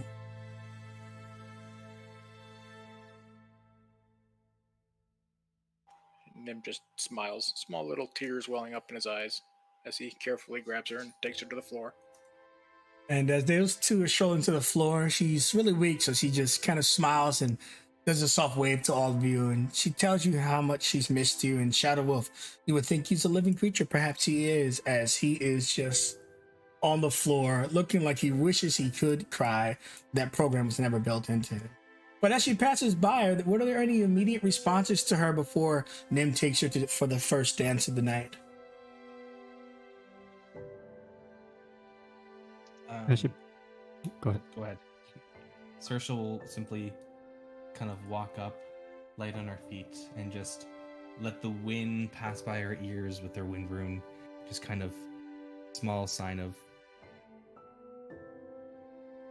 you have no idea the tears I'm holding back seeing your face. Enjoy yourselves. You two bumbles earned it every second of this dance. Tell me all the fun details over drinks later. Let's hope Nim can keep up. An injured teammate. It's good to see you too, Captain. Just glad you're okay. Eshrin. As Camille passes by, Esther will slowly reach out and place her hand on Camille's shoulder and give it a gentle squeeze. There wasn't a single dinner, single breakfast, dawn or night that felt complete without you.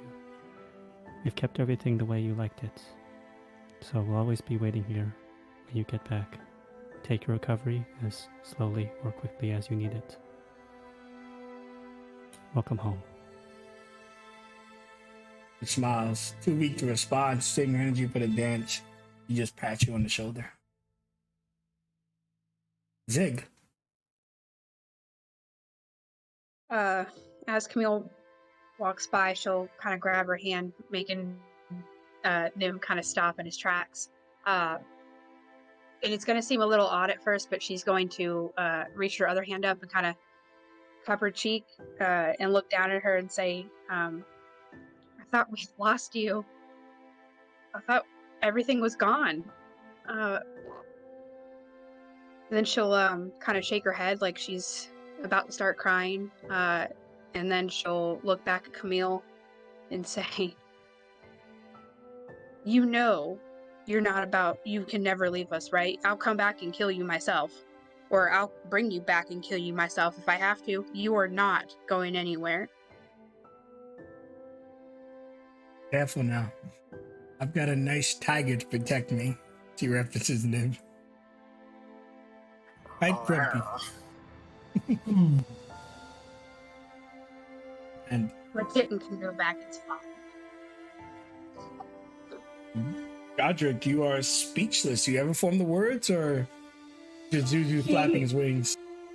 I think he's usually like the just strong, silent type. So he's definitely doesn't want to cry in front of everybody. So he just wouldn't say anything. And I think Camille would just know that that's like him smiling and like that's enough emotion out of him that she should know that he's super stoked. Although Zuzu, I feel like, is like in his pocket, like biting him, like, and she's supposed to say something, but he doesn't. And then she looks at Phoenix. And Shadow Wolf would look at you as well, Phoenix, before you tell us your thoughts before arriving here and what you're wearing. But the Shadow Wolf looks at you and respects for you before slowly moving towards its master. But you feel like you formed a connection with it. And Camille just says, "Hope you did your part, kid." It was the easy part. They did all the real work.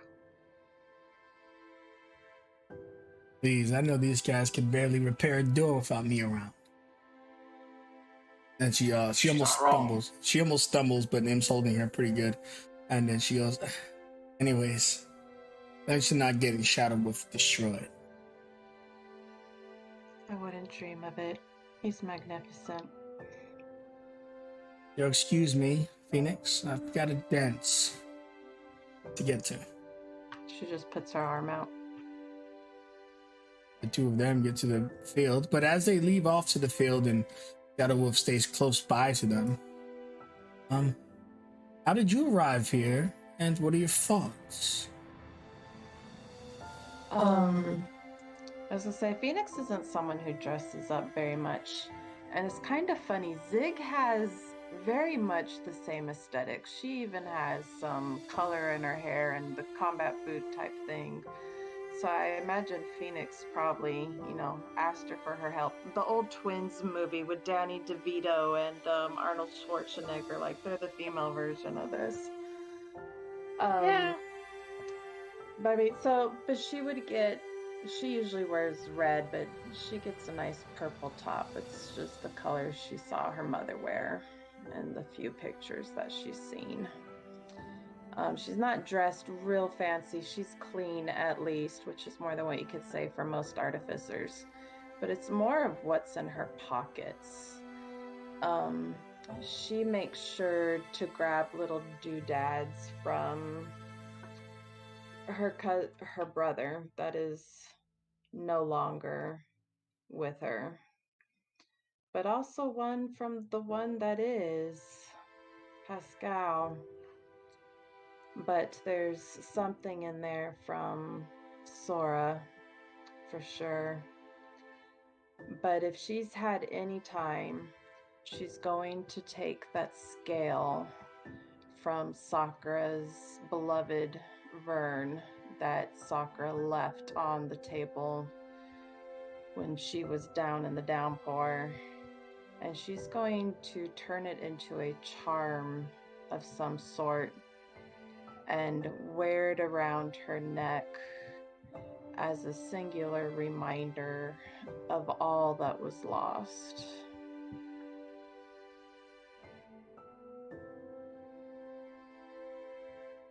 Excellent. And eventually they'll make their announcements and their congratulations, and they give you guys medals. And then they tell you that there's a booth reserved for you all where you can enjoy the festivities and watch them attempt to keep up with a still injured Camille. There's even celebrities here viewing the event. Got the pits. Other than that, before the session eventually comes to a close, two things happen. Move you guys to the seating area, and if you go to the dance floor, go ahead to the dance floor. But someone will walk up to you, Phoenix, when you're heading towards that towards your seating. you would see Sakura. She approaches you as he gets talking to you, informing you that you don't need to go back to Downpour, but there is going to be a layover in a more civilized prison. You'll be by yourself there in the jail, just so the court can officially clear you for release, where you'll no longer be monitored. When you're given that information, unfortunately, she did take back the jetpack, but she informs you that another creature has a reward for you.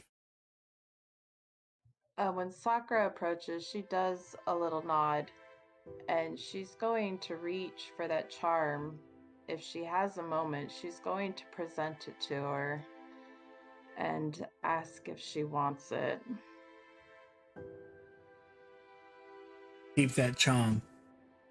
Let it be something that lends to your memory whenever you're stuck in a dark place, or the next time you're forced into a hard choice. That scale meant something to me, but that creature lives on in my heart. I think I know what you're talking about. Thank you. No, your equipment was removed. In truth, you were borrowing much of what was Camille's. But I've got something for you. She extends her hand, and two gentlemen appear behind. These are good allies of mine, Boris and Domingo. Members of my trade and order. He takes a step, and Domingo and Boris walk forward. Boris has a heavy bow.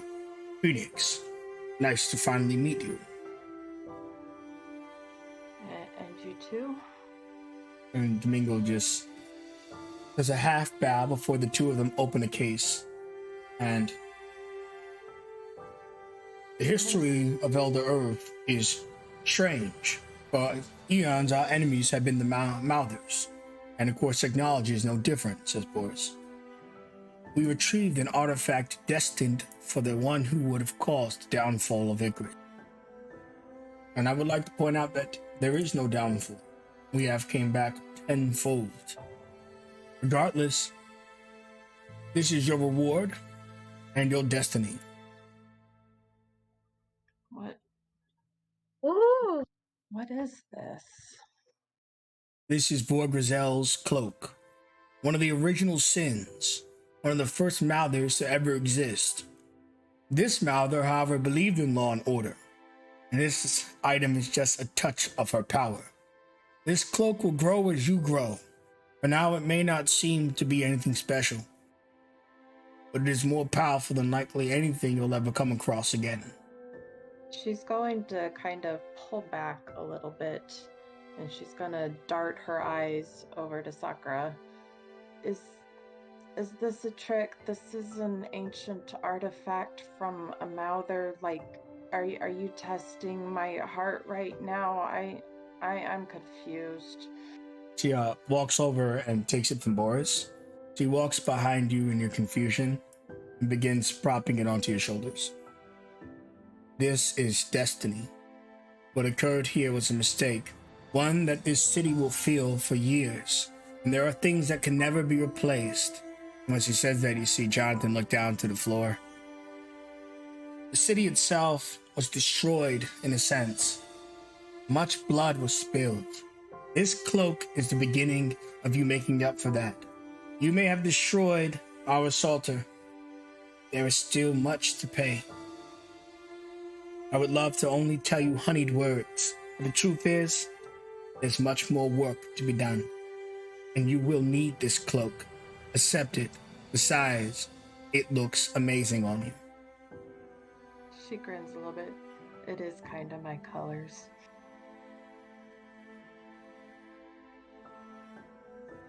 Thank you.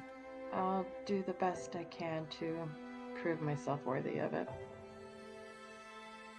She, seeing the order walk away, she looks at you one last time. We all make mistakes. It's what we do after the mistakes that prove our true intent. Good luck, young Phoenix. I'm sure that me and you will become even more acquainted in the time that is yet to pass. She just thinks in her mind, wait till you find out I'm not a fan of nature. And as you're seated, the rest of you, we're gonna get your final moments in this series. As the music is playing and Nim is dancing and the order's watching and the celebrities are here. Let's do the order of the chat. We'll start with Eshrid. We'll end with Shersha, and then finally Phoenix will close us out. So the rest of the order is normal. So Eshrid, it seems like you're almost always first, but yet you happen to be first in Roll 20. Take us to your final moment and close out your character for the miniseries. Estrid looks down upon the dance floor with Camille and Nim sharing a dance that a day thought she would never see, but she didn't ever fear to bring that idea into her head. But regarding her two family members united once more, she takes a small look over to Phoenix, draped in this strange cloak. True. Lives lost, countless lives lost, have been weighed upon that small figure. Many lives have been saved by the same action, however. But is a life saved the same weight as life lost? This she will forever bear. A burden, a duty, an oath, or a goal that is up for Phoenix to decide. She looks back toward the ballroom, savoring this moment for just a moment longer, as conflict will come just as the dawn of every day.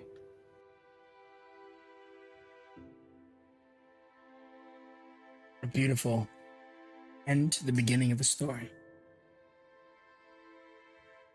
Nim. Nim is lost in Camille's eyes. His performance has suffered because of his lack of focus and concentration in this moment, which might normally have bothered him. He's always prim, proper, and worried about the opinions of others. But right now, in this moment, he's got the one thing that he needs in his life. He's got a loved one in his arms, and a family that cares for him and that he will care for the rest of his days. And as Camille looks back into your eyes, never been happier. She's just sad that it took all of this for the two of you to stop playing googly eyes and to get on with the get on in. So he's still gonna booby trap something of hers at some point. Oh, of course, of course. I'm sure the surprise confetti falling down from the chandelier and the glitter on your outfit means she's still got a decent head start. But as you close out in that moment with a spin that may have been too much for her, we go to Zig. What was the sound? Zig's going to be watching everybody dance around, and just the general joy that she can see around the room. She's going to start thinking she needs to see her family. She misses her family, but she's almost too scared to leave just now because she has a feeling that something's going to be coming. Nothing's necessarily over just yet, but she'll look over at Saoirse, and she'll just kind of smirk, and she'll look over at her and say, "Well, Captain, I don't think they could have picked a better team for this. Do you?"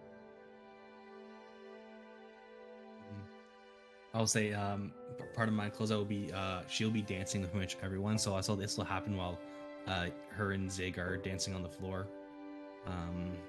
and she'll kind of lean over to Zig. No, dear. There's a reason why we were chosen to be together. Part of it was me seeing the good in you. Part of it was the world knowing what we needed. Fate is a funny thing. but it works a lot more than people give it credit for.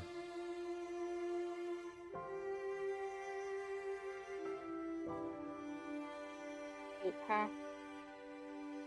So let's kind of look over at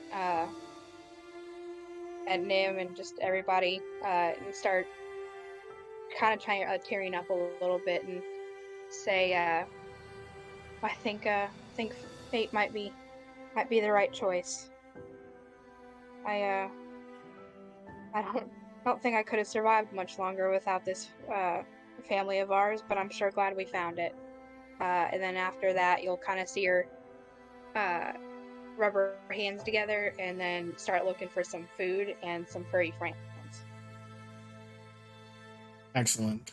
And as food calls and your story ends, even though it's only just beginning, move on to Godric. So Godric would have settled in one of these seats, make himself comfortable. He would take his book out. He probably isn't able to focus on it. He would be sitting watching his friends, watching Nim be unbridledly happy is something that brings Godric a lot of joy for someone who's always so guarded. Godric is similarly guarded, and he knows how hard that can be. He would just sit and kind of just look around the room, and similar to everyone else, it's a moment of peace. Our world is safe again, and it in a small part was thanks to him. So he feels good. He feels with his family, and that's a powerful feeling for him. He feels good. And that's how he would end it. You sit there and watching all the shenanigans take place and your allies doing what they do. We come to the leader that was selected when Kiyu Kitsune retired. She was a stickler for who could take her position, who she trusted to do what had to be done. And well, there was no doubt when she met Captain Saoirse, she was the right choice. And so, Captain Saoirse, your final moments of the miniseries. Saoirse is a fan of dancing, and she will take turns dancing with everyone. And she thinks about every person on the team. Zig, the one of the strongest emotions, while some think it's merely the anger and rage they see. We know the truth is that her greatest emotion is her love, and how that is what really powers everything behind her. She knows that while she is here as a family of the Vanguard, she has a family back home as well, and hopes to help get Zig some time off to go spend some time with them. Estrid, the lady of few words, but each word spoken has a decade of combat behind it. She only hopes that one day she can retire properly and learn to use her hands for something more than just the wars waged. But every second that she is part of the Vanguard is a second Saoirse feels more confident, so she won't complain. Silly Godric, the one who doesn't know or doesn't care for formalities, but is nonetheless the greatest shadow to have behind her. Nim and Camille took them long enough. I saw that coming from a mile away. She always wanted to say something or force them, but she knew it wasn't right. So she's just happy they finally did it. Saoirse's thoughts are always on others, never on herself. Her captain's greatest duty is always to ensure the Vanguard is prosperous, and she'll sacrifice as many hours of her life as it takes to do so. She will spend a fair bit of time in between missions from here on to accomplish some personal projects to help things out for the others.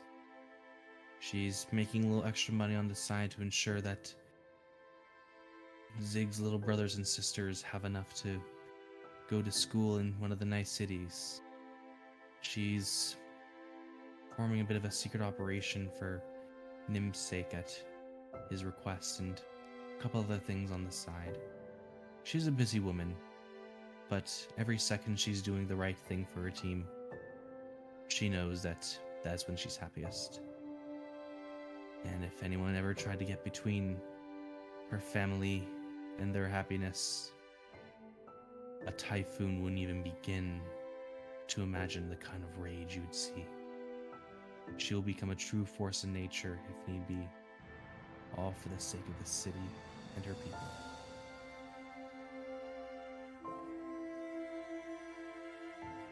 Thank you, Captain. Last, not least,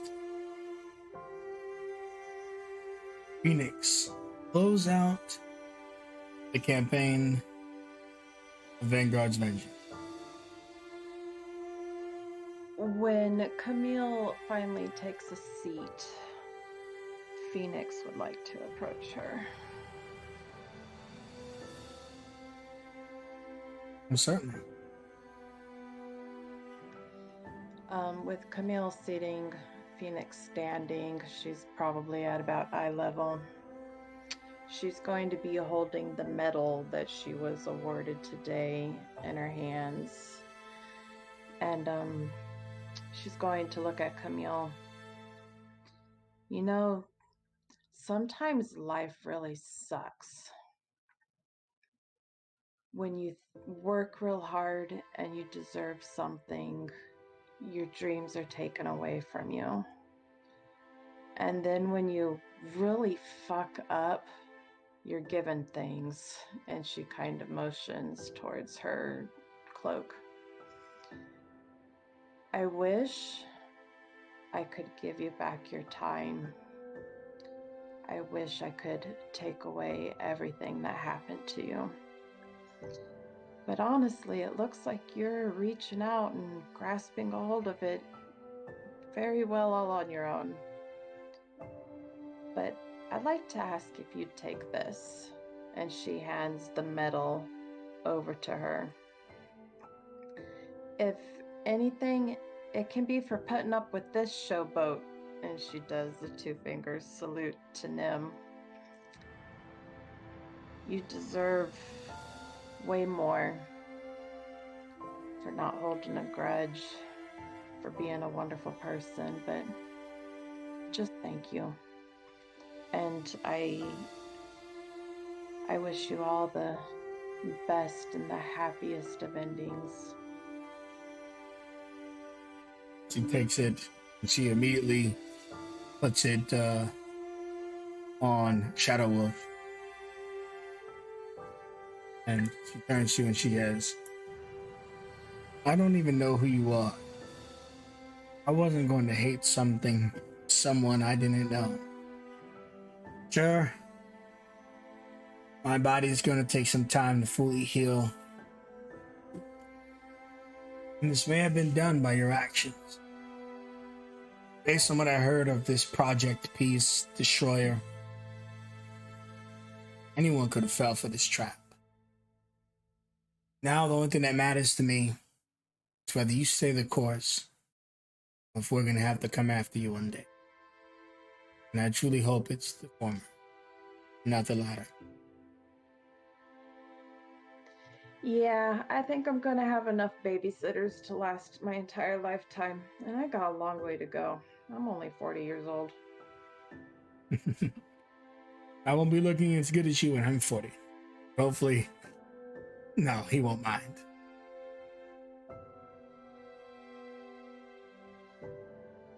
And she says, all right, just give me a damn hug already. Let's get this over with. She hugs her, one artificer to another.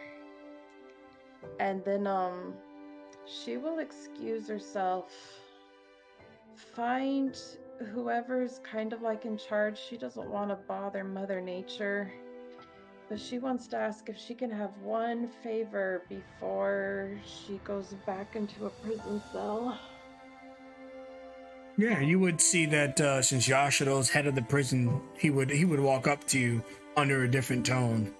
Having just talked, he'd talk to Captain Saoirse briefly to make sure you get the best conditions possible. He approaches you and goes, "Phoenix, it is good to see you on the other side of the bars."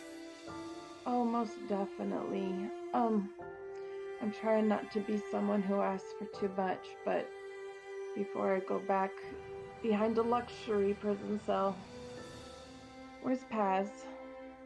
Why isn't he here?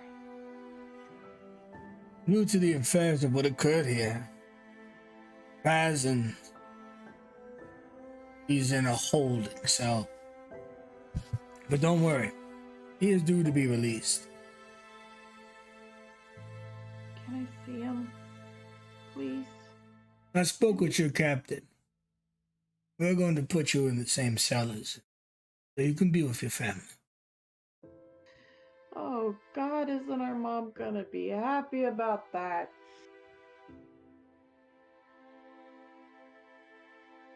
She's always dreamed of us being in prison together. No, that's a joke. Never mind. In any case, I would like to thank you. You're maybe at the heart of what happened here. But what you will do for yourself, for Acres, for the world, in time will pay it in full and some. And to that, I thank you.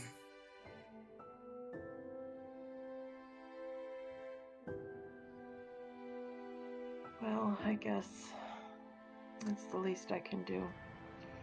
I've never been one to believe in destiny, but Mother Nature's a pretty firm believer, so I guess time will tell. And he walks away after putting a hand on your shoulder. You will do good. Before you leave here, particular escort fee. And you could see waiting at the door, Marshal Mal. She's see a tear run down her eye once you find. She's probably holding it back this whole time, but once you make eye contact with her, it kind of rushes. She quickly wipes it away and stands tall, and then she says, "Knights, present." And they all turn. Have you said your goodbyes to your friends, Vanguard? Oh, yeah, I kind of did that before.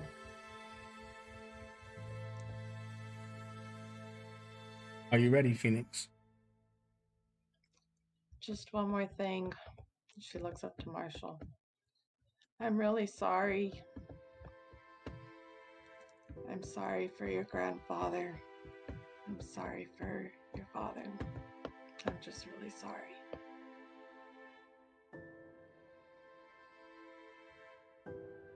My grandfather. He loved you through the stories Mr. Farr told him. I hold no hatred in my heart. I could see your spirit. You present yourself as really tough. Because you are tough. But deep down inside, you've got a good soul, whether you'll admit it or not. Just as bright and colorful as that hair of yours.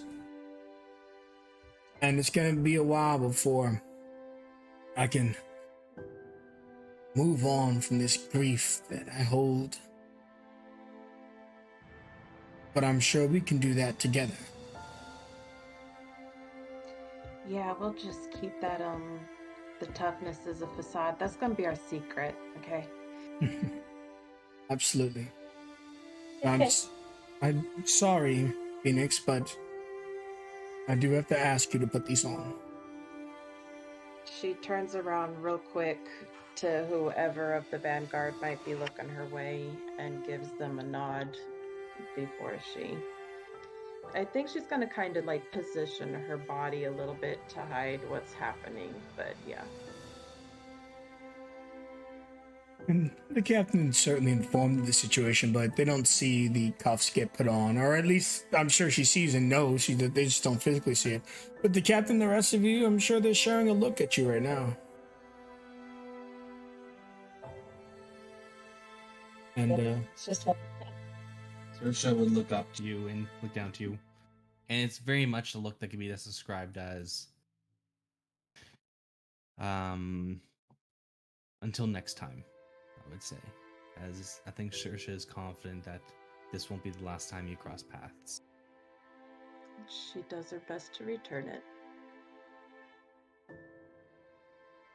And then she follows up with a look that just says, "See you later, idiot."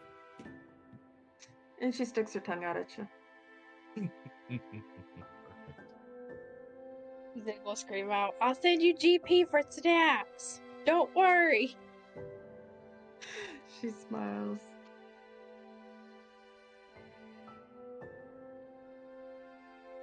right. Does that should say anything, or just share a look or a nod? She shares a look. The law does everything, whether for tradition or for appearance. Even if the Marshal and the Sky Knights don't believe in her guilt, there are appearances upheld. Esther believes that Phoenix understands this perhaps better than anyone, at least as well as Estrid. She gives Phoenix a small nod, and then turns her gaze back to the ballroom.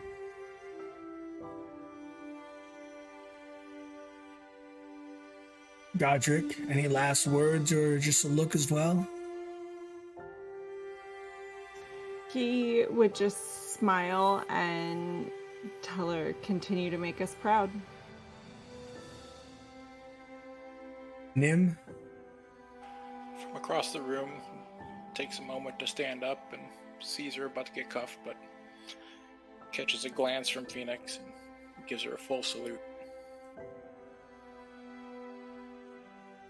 More than 2 fingers, that's very honored. She would return it, but her hands are kind of behind her back. Nim just nods understandingly. And Marshal Mal walks you out, Phoenix, to the cell that you'll be held in, far greater than where you were. And as you leave here and the party continues, and the chapter on the Vanguard for now has closed, but you turn the page, there's so much more to explore in this book. We go to the final moment of the campaign at a grave. Going back to why all of this was so important. Jonathan. And he looks at his grave, and he's got flowers.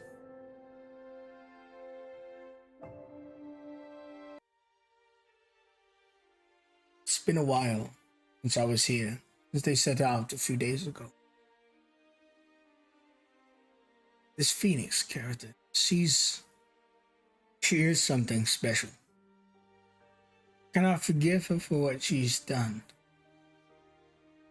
but I can appreciate what she will go on to do. He puts the flowers down and he pulls out her favorite instrument.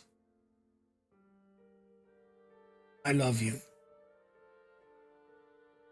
And now the Vanguard's got their vengeance. Tomorrow will be a brighter day. And perhaps, by some small chance,